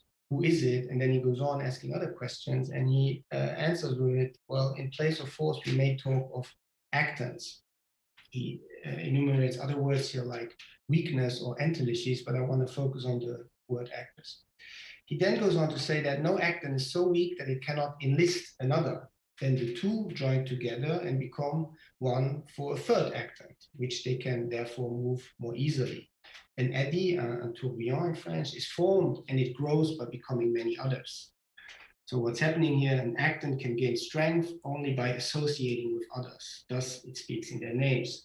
So we can say here that actors form together a network when they associate, and then it grows. And it speaks when the last sentence here of the quote, it speaks in their names. I'm going to come back to this in 2 slides. So how does this association really work? Well, I'm going to go now into a text that Latour published together with Michel Caron, which is called Unscrewing the Big Leviathan, where you already feel the Hobbesian influence. And association can, I would say, be associated or described by the word translation, a word that Caron and Latour take from Michel Serres, from the communication theory of Michel Serres. And I'm just going to read the quote to you. By translation, we understand all the negotiations, intrigues, calculations, acts of persuasion and violence, thanks to which an actor or force, so you have again actor or force, takes or causes to be conferred on itself authority to speak or act on behalf of another actor or force. So you can see here these words, negotiations, intrigues, calculations, but especially violence, are concepts that also Hobbes is very interested in when he describes the state of nature, and later on also the Leviathan, or the emergence of the Leviathan. Then what does it mean to speak on behalf of another actor or force? Well, here are some examples. Our interests are the same. Do what I want. You cannot succeed without going through me. And this process of translation is in the end nothing else than a contract. So the contract, however, is merely a specific instance of a more general phenomenon, that of translation. Now, I said that I will be talking about what this speaking of means. And in fact, you come directly from the translation and the contract to the idea of the spokesman in the actor network theory. So whenever an actor speaks of us, he is translating other actors into a single will, of which he becomes spirit, yes, and spokesman. He begins to act for several, no longer for one alone. He becomes stronger, and he grows. Okay, so you could say that, to sum up a little bit, forces or actors associate in order to form a network. The process of association is a process of translation, meaning that actors become spokesmen of other actors. And this whole process constitutes a contract. And the more actors are integrated, the more the network grows. Now, this growing invites to think about the difference between macro and micro actors. And this distinction between micro and macro actors is defined by power relations. So I'm going to quote, there are, of course, macro actors and micro actors, but the difference between them is brought about by power relations and the constructions of networks. Let me just highlight here that for Latour and Calon, it's not obvious from the beginning if doing analysis, if an actor or network is micro or macro.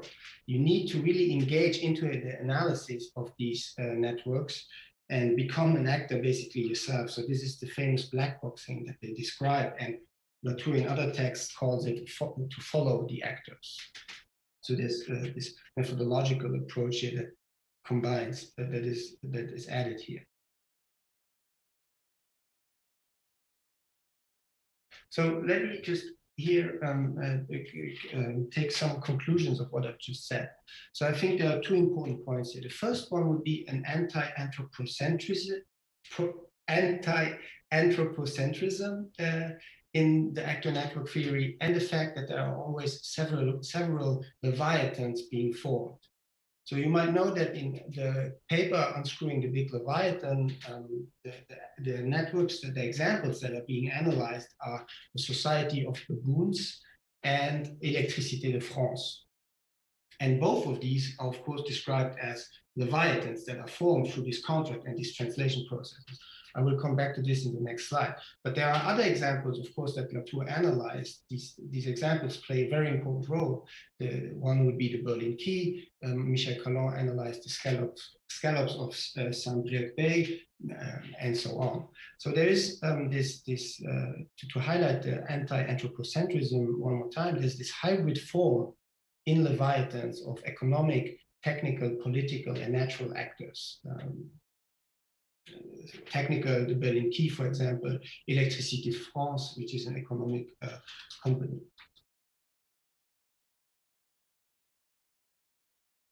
So I'm just going to give you here one example in a longer quote, what it looks like when Latour and Calon use Hobbesian terms in order to analyze their examples, and at the same time they describe a state of nature as it is described in Hobbes. So I'm just going to start with the quote, "You want peace, so do I." So this is already, I think, a very Hobbesian position to take in. "Let us make a contract. Let us return to the baboons. Sarah," which is in this case a baboon, "is eating a nut. Beth appears, supplants her, takes her place, and her nut. Let us return to, they have a laboratory is studying the fuel cell. The engineers are questioned, their knowledge simplified and summed up. We shall have a fuel cell in 15 years. The Leviathan wants more because the contract has been formed. We have made a contract, but a third party appears who respects nothing and steals from us. So kind of an enemy. And then this third party is described, another baboon comes, other engineers come, and so on. So you can see how the actor concept is applied to all of these different concrete actors. All this is still the war of all against all, then they write. Who will win in the end? This is the important question also for Hobbes, but also for Latour.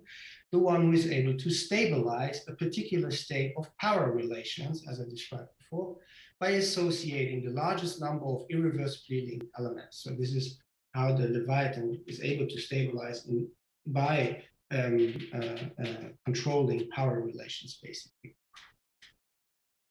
So again, here I would like to conclude, especially in regard to Hobbes, some things that seem important to me.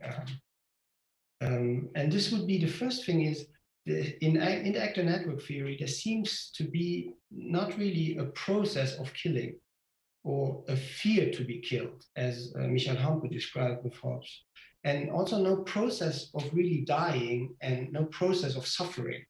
So actors are there or not, they disappear, but there's not this process of being killed, dying, and suffering. So struggle, fighting, and war are the product of forces and behaviors of actors. And I would go this far to maybe say that it's very mechanistic. It's a very mechanistic view, I think.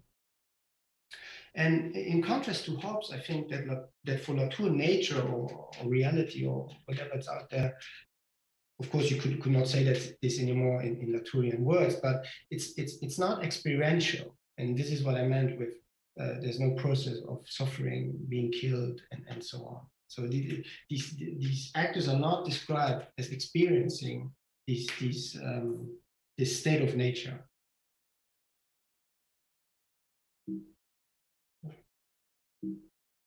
Sorry.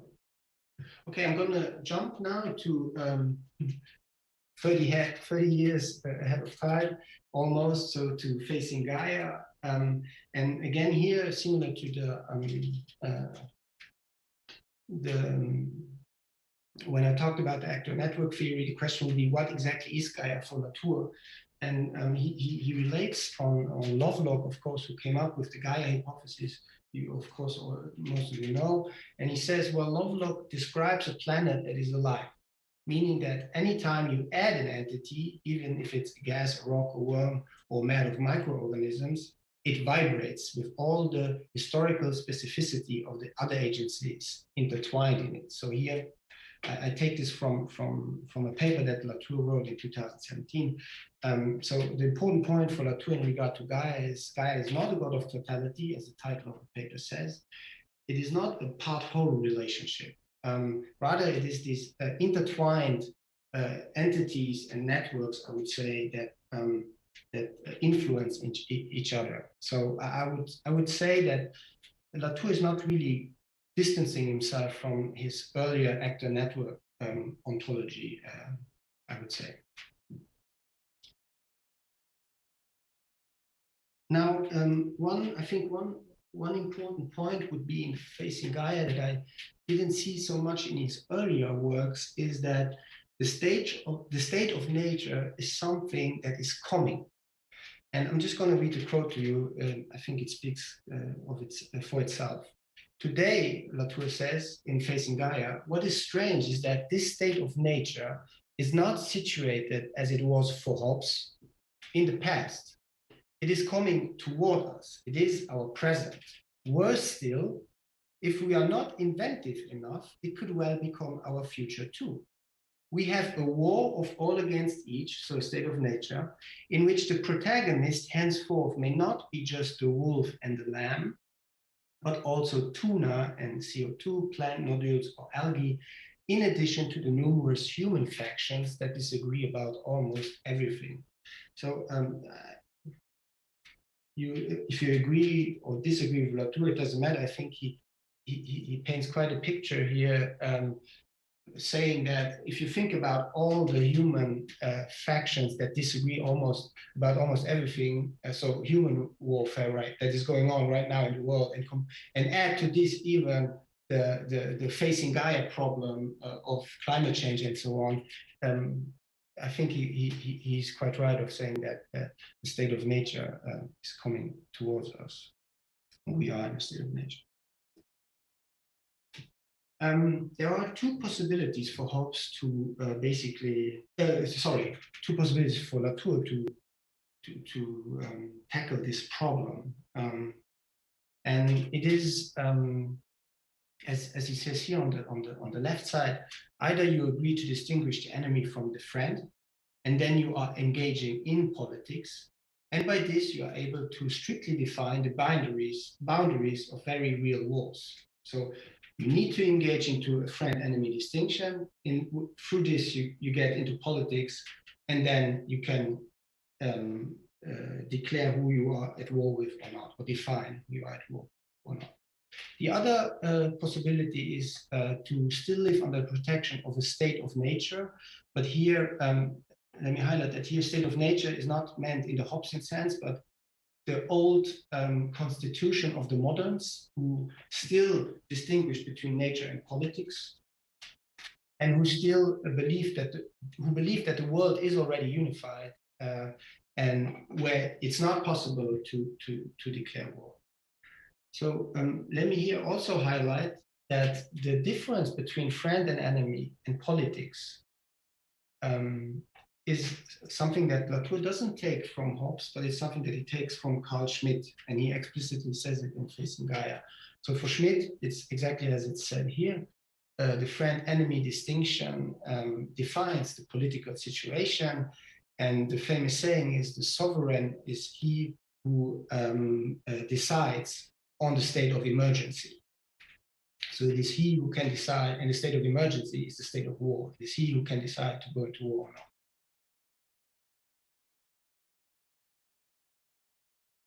So this is already my last slide to conclude. What we have in Facing Gaia is we go from a state of nature to a war against nature, or a war against Gaia, we would have to say. And we need to invent a new Leviathan at this point. So it's not anymore these Leviathans that form themselves like in the 1980s, or maybe they do, but what is needed is a more, I would say, a more encompassing Leviathan, I would say.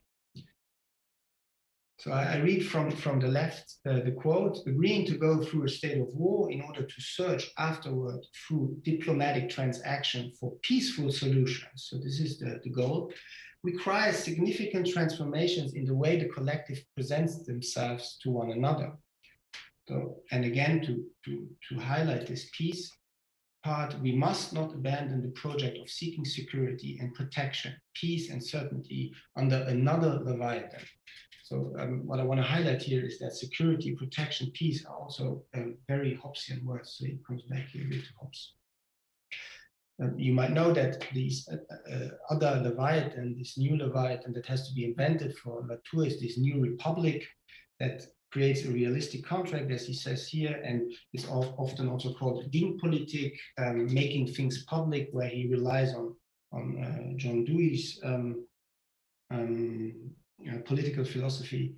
And lately in Ouatterir, he has been highlighting this assembly of representatives of territories that has also been described, that's also already being described in Facing Gaia.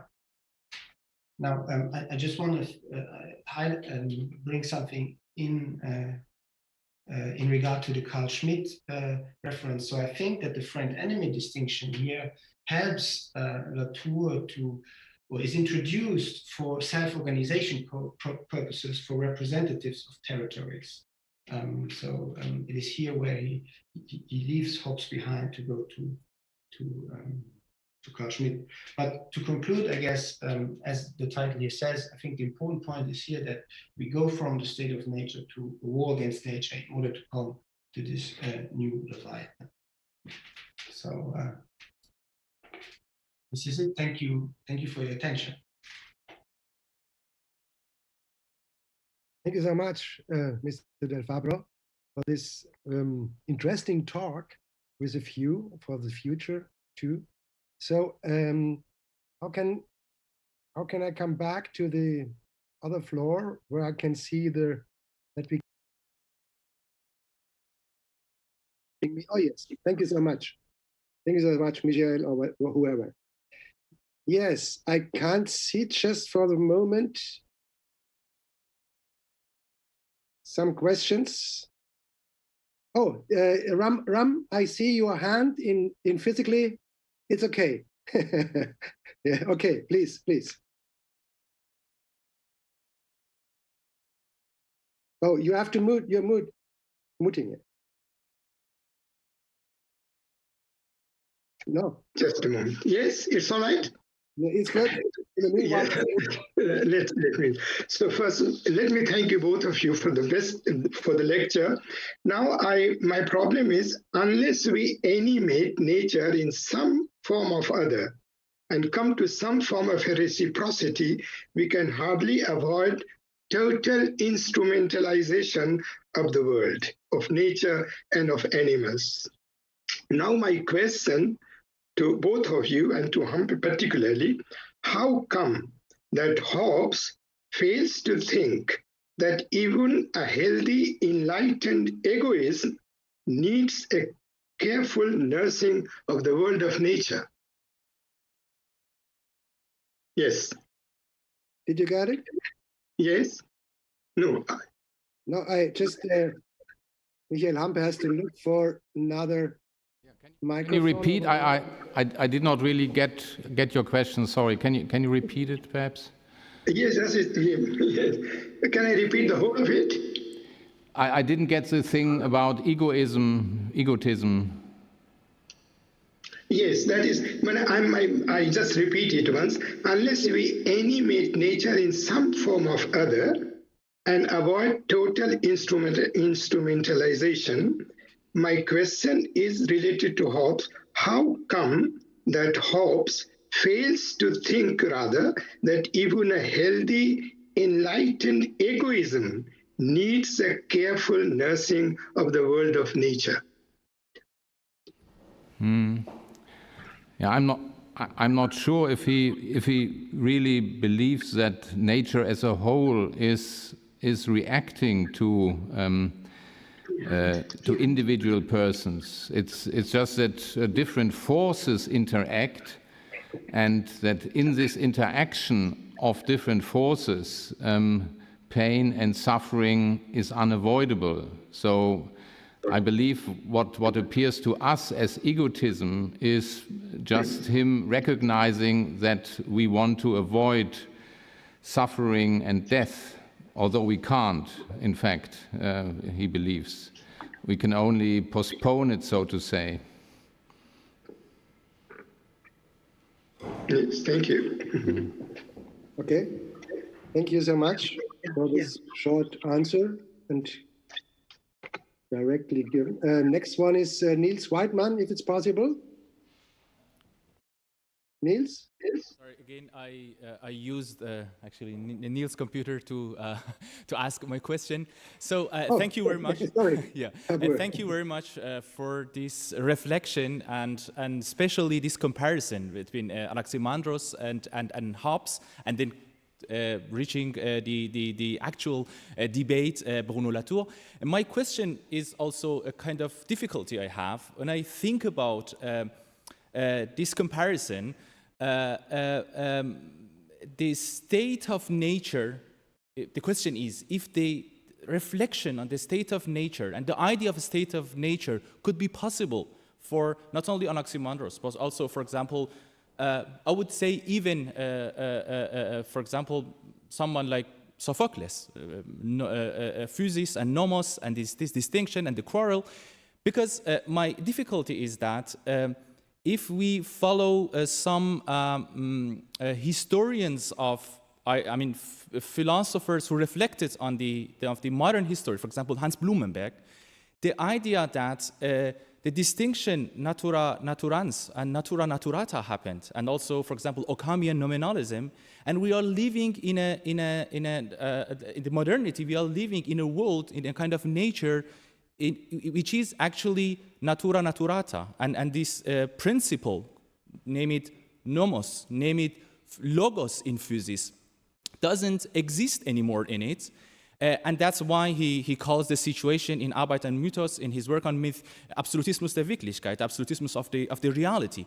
And that's why we need to ask certain questions concerning, for example, lifetime, world time, how we react to it, or, for example, community, or, for example, intersubjectivity. My difficulty is that if, and a question, if Hobbes doesn't find himself in this modernity, in this context of natura naturata, and in this respect, the comparison with Anaximandros would be a little bit difficult to me. And I wanted to know your, reflection. How would you react to it? Thank you very much. Yeah, thank you very much. I believe that and I think that's the reason why Olivier del Fabbro didn't talk about Latour's theory of modernity, that modernity is not as homogeneous as we believe. So philosophers like Spinoza and Hobbes are somehow talking out of an alien space. They are not representative for our modern point of view as Kant or Descartes would be.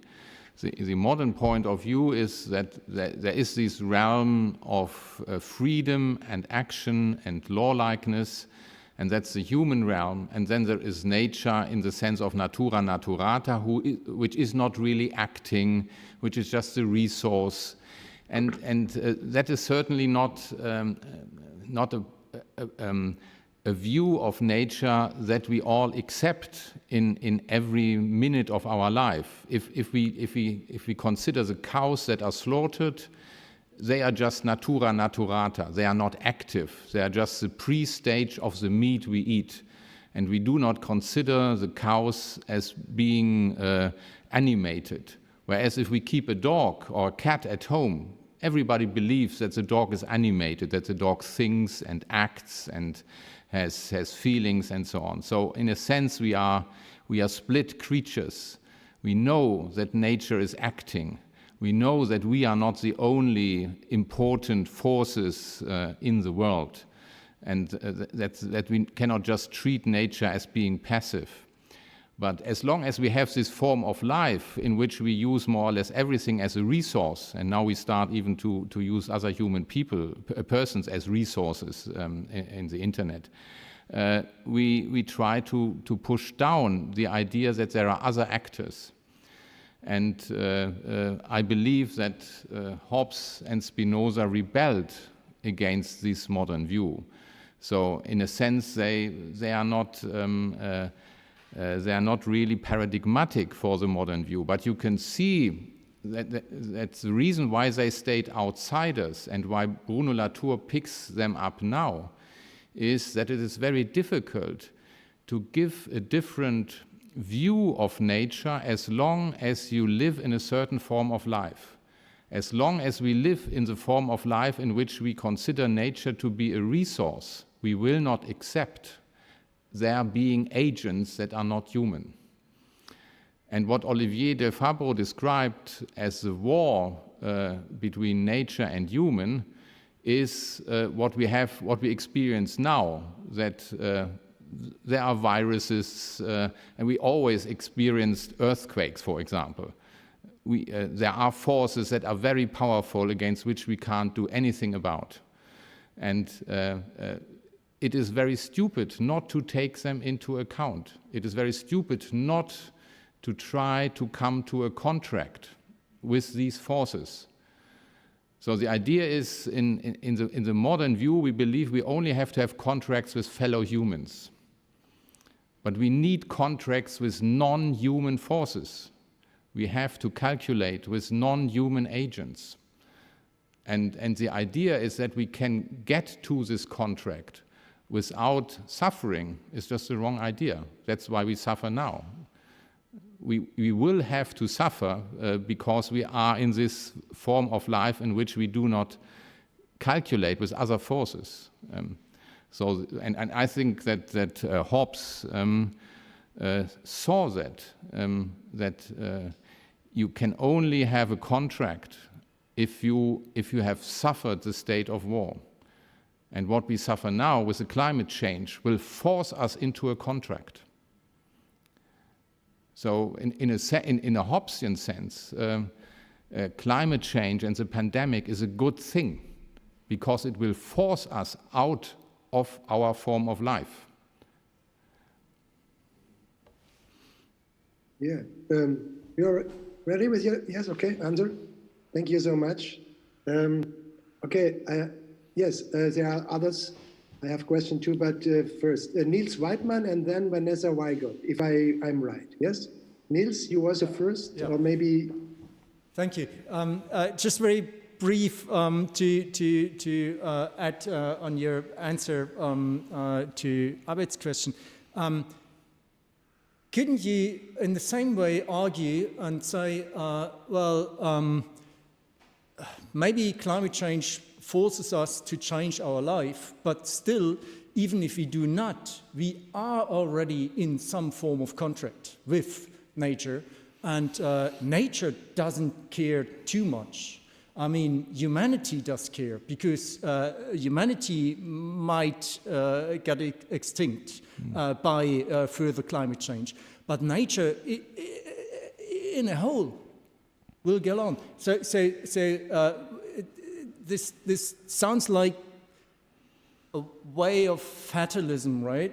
Because you could argue, well, let's change the contract, but we already are in some form of contract, and it's our desire to make changes in this contract, and we'll see whether it's our power to change the contract as well.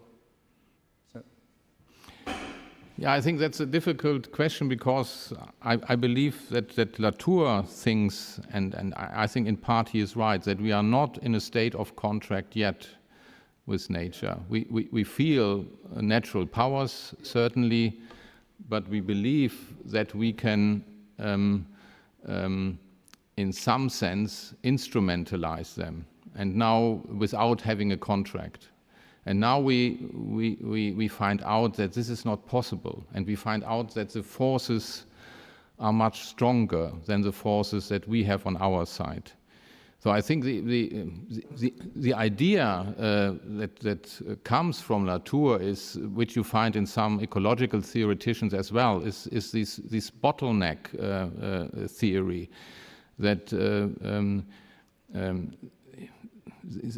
humans will go through a bottleneck in which they will suffer a lot and they will be decimated a lot. And the question is if they will find a form of life in which they get to a contract in which they can survive with the natural forces. And they have to represent the natural forces in a different way than they represented them up to now. And I think that's quite an optimistic view, that we go through a bottleneck, an ecological crisis, where the number of people who are living on the planet will stop at, say, 11 billion, that we will withdraw from using lots of land into the cities and try to produce our food in cities and leave the rest of the planet to other creatures, and that might lead to a stable, say, Leviathan, a stable state, in which we do not ruin what we depend on. If we do not get into the state, I think you are entirely right, we will disappear, and nature will go on without us, so to say. And that's what can happen in a war as well. You might be extinct in a war and not get into a diplomatic state. But the idea of Latour is, if you feel the pain enough of the state of war, you change into a diplomatic state. And the ecological crisis is feeling the pain of facing Gaia and trying to get into a diplomatic state. But we are probably only at the beginning of understanding that we have to change our form of life. And I do believe that this cannot happen by texts. You can see that why Hobbes and Spinoza stayed outsiders. They wrote interesting texts, but their texts did not change the form of life of at least European people. Instead, the European form of life expanded over the whole globe and led to the problems in which we are now. Would be not the best solution. Georg, may I just add just one sentence?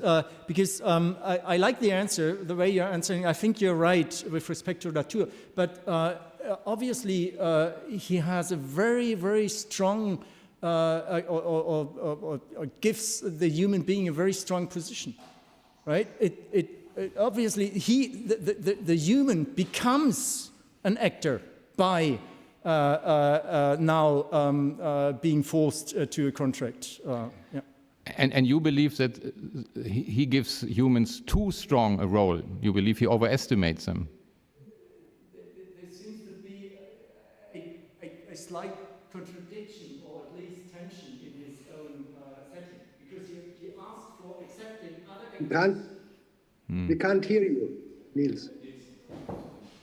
Sorry, I said it seems to be a slight contradiction in Latour's thinking, because he asks us to accept other than human actors, but at the same time he makes the human being a particular strong actor when asking him to finally accept making a contract with nature.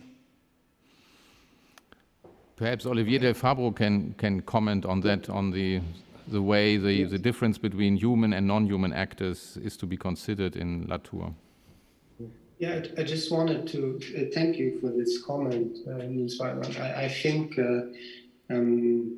I think it's quite important, and to some extent I also share your skepticism. So I think this is why I wanted to compare the late Latour to the first Latour, because in the 1980s he still somehow believed that the Leviathans are formed by themselves.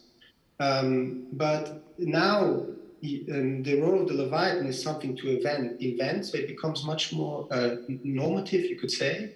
But the very important difference is, and this is where I might share your skepticism, is that when in Hobbes the Leviathan is formed, I do not, let's say, become aggressive or violent because I fear the power of the Leviathan, of police and of jurisdiction and so on. Whereas if you take this idea of the contract to non-human actors, it doesn't really make sense because the coronavirus wouldn't care. Even if it would make somehow of a contract, it wouldn't care. So, but I think what Latour invites us to think about, and he also says it in Facing Gaia, is that it would maybe allow us to limit ourselves in regards to Gaia, to non-human actors. This is at least how I understood it, to limit the way our relationship to Gaia. And it is true that as much as on the descriptive side he stays very anti-anthropocentric, the normative side at the end of Facing Gaia becomes very, very anthropocentric. The role of personification plays an important role, but in the same sense as in Latour, because the persona is the representative of others and so on. So it's a difficult question in the end, I think. Yes, thanks. Maybe Ms. Weigold, yes, if you want. Well, my question has become more of a commentary than a question now, because I was wondering to whom this contract would be binding, because as Niels Weidmann said, nature doesn't care. So to nature, a contract cannot be binding in the same way as it would be to human beings. And maybe I have listened to Leonard Cohen's song Treaty yesterday, and that would be something I would like to introduce, maybe to bind all this back to the talk of this morning. Wouldn't it be more important to talk about emotion and love in this context? Because it's the same thing. We cannot have a contract that will bind everybody together in love or in respect to nature in this way. Maybe that would be interesting to bind it back to what we heard this morning and also yesterday. Maybe you could comment on that. Thank you. The question is for... Yeah, I believe that I think you are right that we cannot bind natural forces in a contract, and that Latour believes that you have to represent natural forces. And one way you might describe that is that you have spokespeople of certain natural entities, as there were supposedly among the indigenous people in North America, that somebody speaks, say, for the wolf or the bull in the assembly and tries to think what the bull or the wolf might think about a certain action of the tribe. And that's not only the tribes people, the humans that are in the assembly. That's what Olivier de Fabbro pointed to, that the contract is certainly one between humans and human representatives of non-human creatures. And when people were talking now about what the coronavirus might do, they are in fact representing the virus, but they tell us, well, the virus does not bargain with us. So you might have representatives of non-human actors in human politics.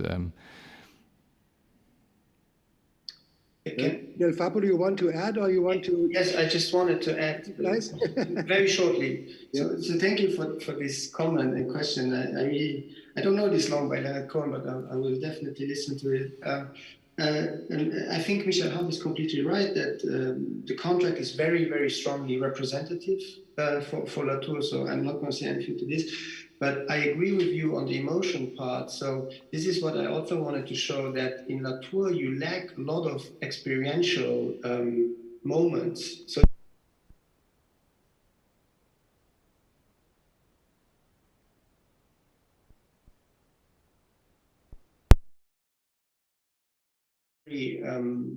to me at least mechanistic. So I think that maybe a panpsychism of Whitehead or James would help more to describe it differently.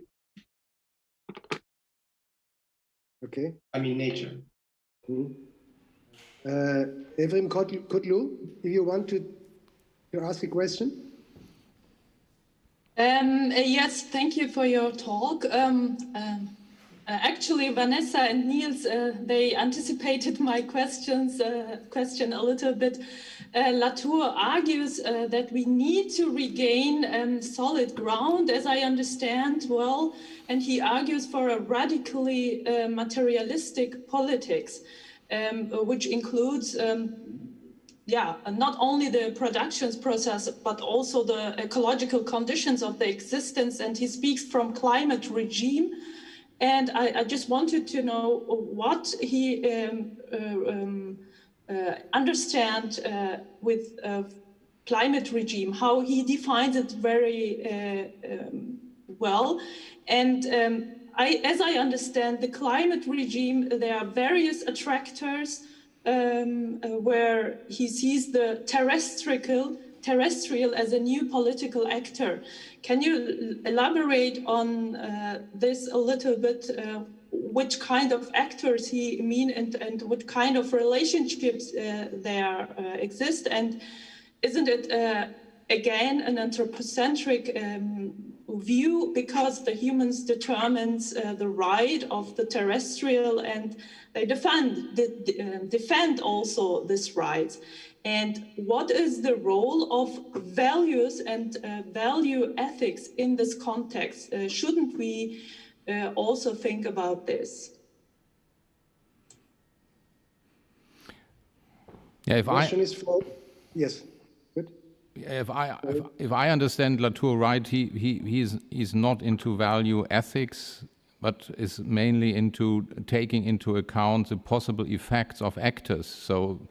So you would consider CO2 as a possible actor and take CO2, which we are already doing, into account in your political decisions. And I think there is a continuity where we believe that a view is anthropocentric or non-anthropocentric. And I would like to refer to a paper by Val Plumfoot, the feminist philosopher you might know, who was preyed on by a crocodile when she was canoeing in the bog in northern Australia.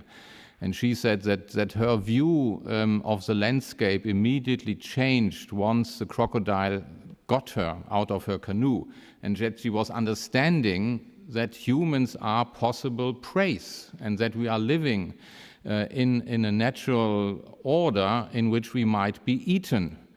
And I think we would not say that it's an anthropomorphism to believe that the crocodile might want to eat us.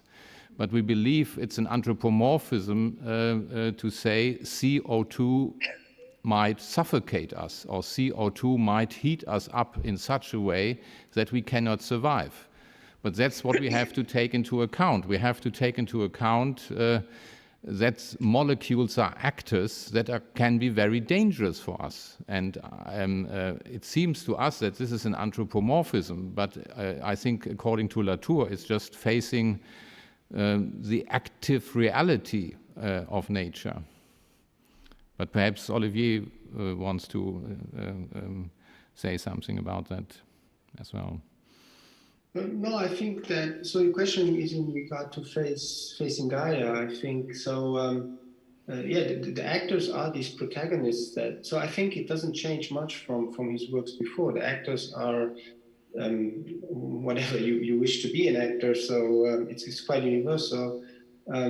Then what happens more in Facing Gaia is that the representatives are rather representatives of these territories where these different agents live. And I mentioned the Cahiers de Doléances on the slide. I didn't mention it when talking, but the Cahiers de Doléances is this idea that Latour takes up from before the French Revolution, where so the different stances were asked questions about their complaints in regard to their situation, their living situation. And Latour takes up this idea, and then in some sort of a direct democracy questionnaire, he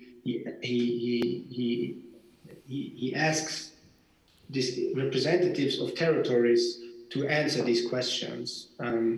So this would be the new republic, and then the climate regime.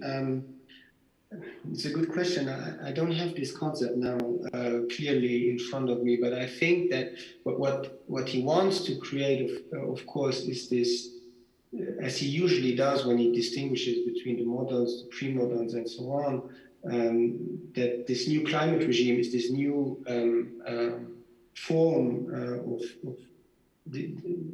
let's say, this new power that forces this life form from us, and that we have to basically deal with this. This is how I understood it, if I have it correctly now in mind. Yeah, thank you. I just see no other, so this gives me the possibility to ask by myself. I have a few questions, but only one or two maybe. The first one, I want to agree with Michael Hampe when he was, he told that we have to have always a contract with the nature. So I think it's just always we can't react because something happened. No, we have to deal with the possibilities before. So I have an example where maybe it's not to be generalized, but we can understand what I mean. So for me, it's such a contract in Japan. You mentioned these earthquakes. And in Europe, we have not really an earthquake. 4 weeks ago in Vienna at night, in the morning, I heard, oh, it was an earthquake. But you can't forget in comparison to Japan. And I had this experience in Japan, so I can realize what happens with your body. Yeah. And what I want to say, the Japanese are building up since maybe 10, 15 years. For these skyscrapers, a new technique, it's a newest form of technologies where the buildings have the structure of the old bamboo, but with techniques. And this is the only building architecture who can survive the next earthquake. They will come. They wait since 5 years for the next huge earthquake in Tokyo. So what I want to say, it's only a small example, yes, of course, but it's only about the example who can show you are pressured by some natural consequences and so on, but you can see how you can deal with the situation. It's a small one, I have to say. Another one, let me go to your philosophical, how can you say, landscape you was given us. First to Mr. Hampe question. I can agree with your understanding of Thomas Hobbes. Because of justice, injustice, Leviathan state is just nature. You can say it in the same. But I have one problem with that. It sounds a bit too easy for me. We know that Hobbes was finding his, or it's based on a physical understanding. So from a pressure and a punch. So Druck und Stoß, so to say in physics. Yes, on these consequences, the ball is rolling, just push the other, push the other, push the other. I would say that is the beginning of that we have nowadays in the economic situation, yes, or in our education situation. So the best is always the best, is against the other, and the other who is not the best is the loser. So we are creating a society in consequences. Maybe it's only a few of that, I would say, but we create a society where the loser is always the loser, and we have this predomination of a neoliberalism. We can agree with that, but I only want to mention that. Neoliberalism or capitalism in a way. Yes, the capitalism will say, oh, I'm just on the first one. I got his pressure. I can see, oh yes, he will give me this punch and I have to go there. That is a question I have, and where I have some problems a bit with, I would say, with Hobbes and later with Darwinism too. Two questions allow me to, Olivier de Fabbro. I'm very excited about your talk. I will only give some ideas or some insights. For me, Latour is always very interested in this case where he's going on levels or dimension of thinking and of praxis we usually are not. We usually are not discuss. We discuss mostly from a subjectivity or to I don't know what, yeah, to an environment and whatever. And he is going to a position, a dimension we usually don't deal with. And in one respect, he is in my view, he is influenced a bit from Heidegger. Yes. Influenced in that way of the technic philosophy of Heidegger. What will Heidegger do with that? He will say, our thinking is a technical one, but we have to find dimension from which out we can see technic is coming to technic, doing and thinking. It's not technic. The technic is an area of how we deal with our reality, not only with the nature, but with the humans too. That is the most important thing. It's quite close in Heidegger's late philosophy of language. I would say it's the same object. That's only a few I want to mention. I was inspired to say that because you said in this actor network theory from Latour, what is force? It's always the actions, yes? And only by associating with others, the force is coming to a force and it's going bigger and greater. It's just, he got his own power or force, yes? I would say this is just from another side, it's quite close to the discussions from French philosophers too, about community, maybe since 20 years. Yes, you know it, of course. The community, so the actors come together, they are building a new community. It is based in everyone is influenced from that, and he would say yes or no. But the community is not only a sum of individuals, it's clear. And this constitution of community, yes, that is the most important thing. But this is always could be always have and have always the outsiders again. With these people who can't come in this community. So the community has always a negative side, yes? And this is what I want to say, and what I want to strengthen is this political, ethical dimension, which I can't find in Bruno Latour's approach. Not really. I can find, but he doesn't strengthen it. And without this ethical and political issue, we will always, which argument you have for your community, which is growing up maybe in political, I don't know, states like China, let me say others too, or on the right side in maybe in nationalism consequences we have nowadays in Germany again. So they have the same experience of community. That is what I want to say, without ethical and political consequences, of course.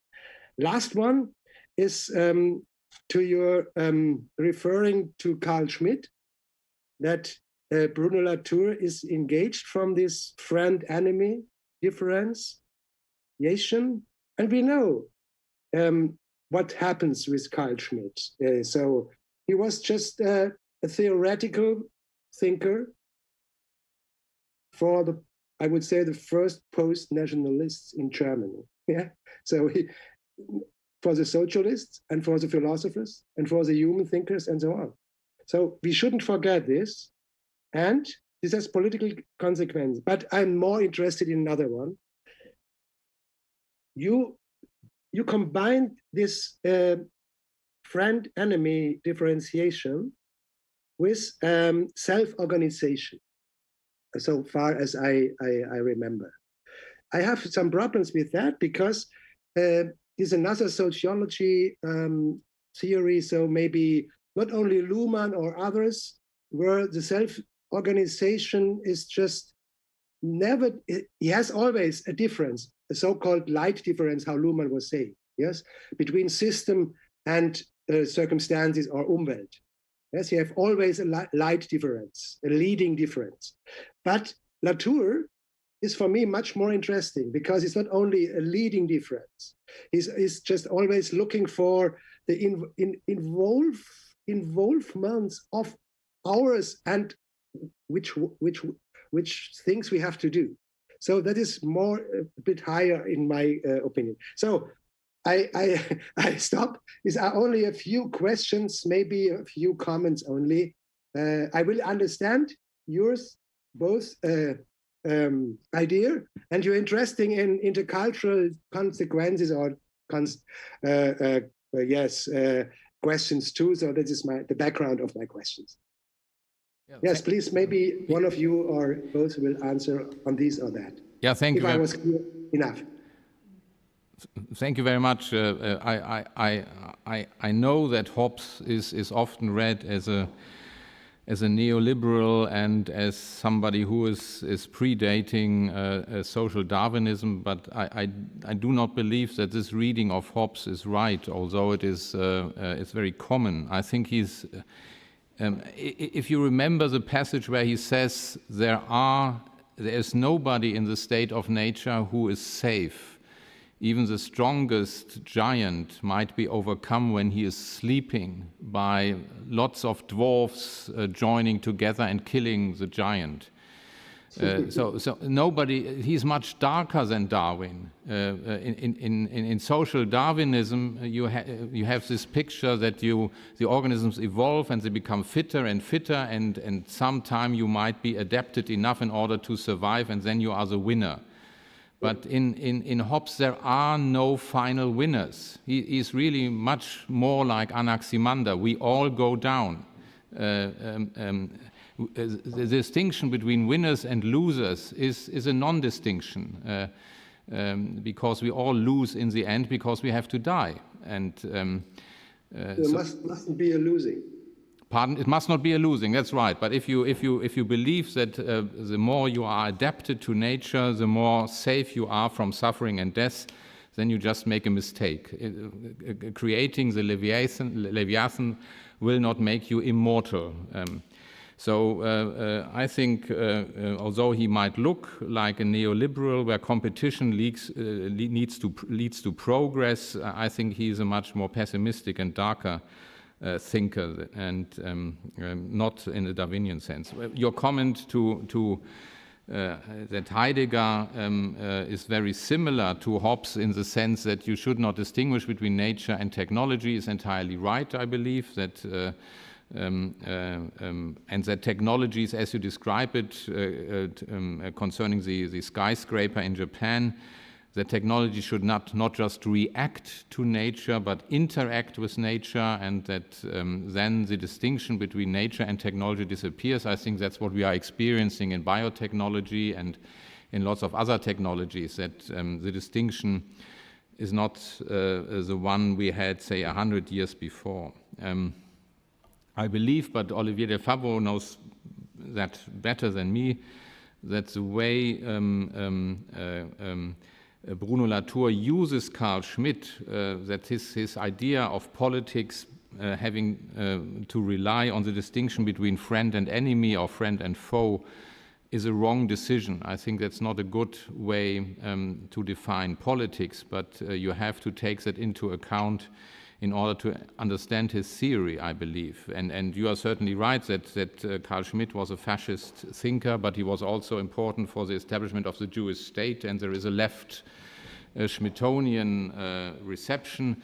So he's a sort of chameleon who is taken up by many people, but I think you're entirely right that with the idea of politics in the Carl Schmitt sense, you cannot give an answer to the question how do you decide who becomes part of the Leviathan and who has to stay outside. The question of inclusion and exclusion, you cannot deal with that as long as you have the idea of politics relying on the distinction between friend and enemy. But perhaps Olivier de Fabbro has more to say about that. No, I think that you already said it the way I would have answered. So I personally think that Latour makes a mistake by taking Schmitt here and not staying with Hobbes. And I think that because for Schmitt, the state of nature, the state of emergence, the state of war is a state of emergency. And it isn't for Hobbes, as Michael Hampe just said. And I think that maybe Latour would have been more wise not to choose the Gaia hypothesis, but the Medea hypothesis, which has been also brought forth by I think Peter Ward is his name, I can't really remember, where this Hobbesian point of view is much stronger. So I didn't mean, just to make a little remark, I didn't mean the self-organization in the Luhmann sense or the post-cybernetic sense that things are self-organizing in the Schmittian sense. I wanted to say that for Latour, the friend-enemy distinction is a motivation to be able to self-organize the territories in regard to Gaia. That's what I meant. So to come up with this representative of territories and so on. That's what I meant. But maybe you're right. I should leave this.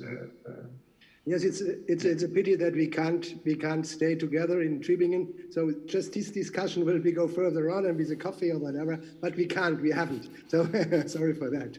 And thank you very much. I think we could finish this morning session. And Niels, do you want to say something for some plans for the afternoon? And I will say thank you very much for all the speakers and discussions. Yeah, thank you, Georg, for moderating this very interesting and intense morning session. We have had lively discussions, and you're absolutely right. If you were here, we had the chance to go for lunch together and keep on discussing. That's what we're going to do with Michael Hampe right now. And that's why we need to come to an end. So everyone has the chance to get lunch. And please be back at 2:30 for two more very interesting sections. Alternative Approaches to Nature is the title of the one, and the other, Phenomenology of Nature. This is at 2:30, and then our last evening lecture will be at 6 this evening with Jason Wirth. So have a nice break and see you back later. Thanks to Dalia, Nasser and Michael Hampe, Olivier Del Fabbro and Georg Stenger for moderation. Thank you. Goodbye. Thanks again.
Welcome back to this last session of our conference on the Society for Intercultural Philosophy and the Political Dimension of Nature.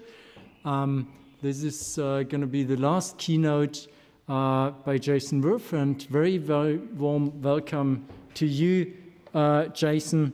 I'm so glad you accepted the invitation to participate here in our conference, and we are very happy that you are going to give the final presentation. Let me very briefly introduce Jason Wirth to everybody. He is professor of philosophy at Seattle University and works and teaches in the areas of German philosophy from Kant to the present, comparative philosophy, especially Mahayana Buddhist philosophy, philosophy of art and literature, contemporary French philosophy, ethics, especially environmental philosophy, post-colonial philosophy, and Afrikaner philosophy. Jason Wirth has held fellowships at many different universities all over the world, amongst them in Japan and at Hawaii.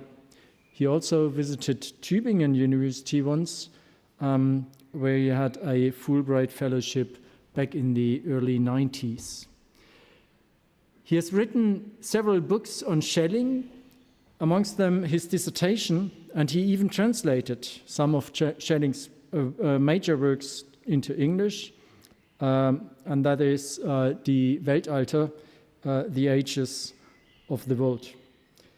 His recent books include, I just mentioned a few, first Nietzsche and Other Buddhas, then second Mountains, Rivers, and the Great Earth, reading Gary Snyder and Dogen in an age of ecological crisis.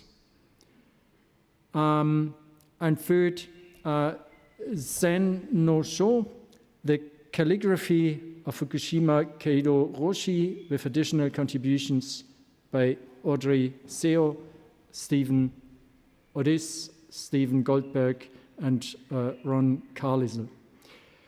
Professor Wirth was ordained in 2010 in Japan as a priest in the Soto Zen lineage, and is the founder and co-director of the Seattle University Eco Sangha. Jason, I'm glad you're here. We are eagerly awaiting your lecture, which is entitled Nishitani, Keiji, and Ecological Economy. Welcome. Thank you so much. What a great honor it is to be here. And I'm very grateful for the invitation. I'm very grateful for the work that you're doing. There's not a lot of sources for intellectual optimism these days, but this for me is one of them. I think this is an opportunity for philosophy to speak more fully to the full range of humanity and to the full range of our human concerns and the concerns of the earth. So I'm very happy to be associated with you and with your extremely critical and valuable work. I'll begin. To all but the willfully obtuse and haplessly benighted, it is abundantly evident that the Earth's ecologies are in multiple crises. Our automatic response, as the explanatory materials for this conference summarize, is to extend the realm of the political to include the natural world. Quoting from your literature, the demand for a remeasurement of the relationship between humans and natures is therefore not only a question of political action, but above all, also a question of the political as distinct from the natural. Precisely for this reason, however, the attempt to ascribe an agency of its own to nature and things could fall short, since it merely enlarges the circle of those who participate in the sphere of political action. I agree, that's a very salient statement. Ascribing rights to the land or making a symbolic treaty with it while being an improvement over the woeful status quo rely on philosophical assumptions about the constitution of the political that have presided over, if not precipitated, the very crises that they are called upon to resolve. This can be seen, for example, and there are many examples, I'm not even saying this is the best one, but I think it's a clear one, in the so-called state of nature as it appears in contract theory. Given that the latter, the state of nature, is posited as a justification for the current economic and political status quo, nature is retroactively constituted as what we would have been had we not been who we are.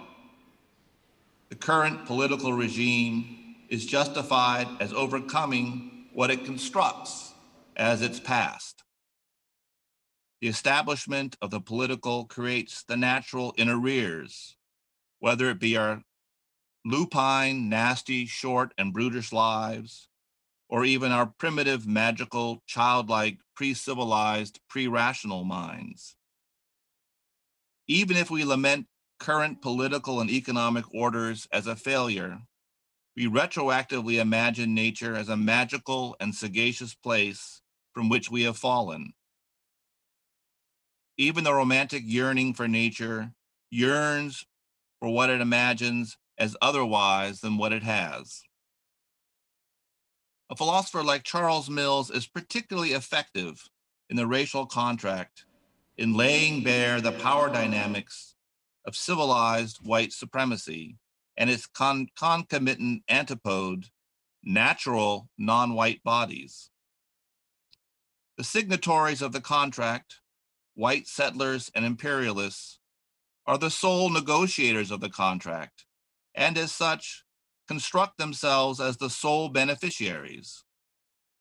The racial contract is an agreement among white people that whiteness is the master identifier of civilization and progress, giving rise to notorious but brutally effective policies like the doctrine of discovery.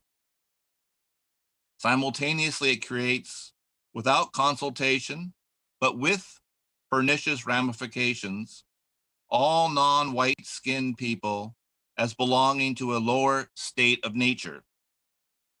The latter is no longer the default state of all humans, but rather the mire of the subhumans, the not yet humans, what Mills calls, I quote, the permanently pre-political state, or perhaps better, non-political state, end quote. One might remember that when Europeans came to what was for them the New World, they did not discover ancient civilizational cultures that had learned to adapt to their ecologies that sustained them. They found rather what they denigrated as the naturals. Mills consequently argues that, and I quote, the establishment of society thus implies the denial that a society already existed. The creation of society requires the intervention of white men who are thereby positioned as already social political beings.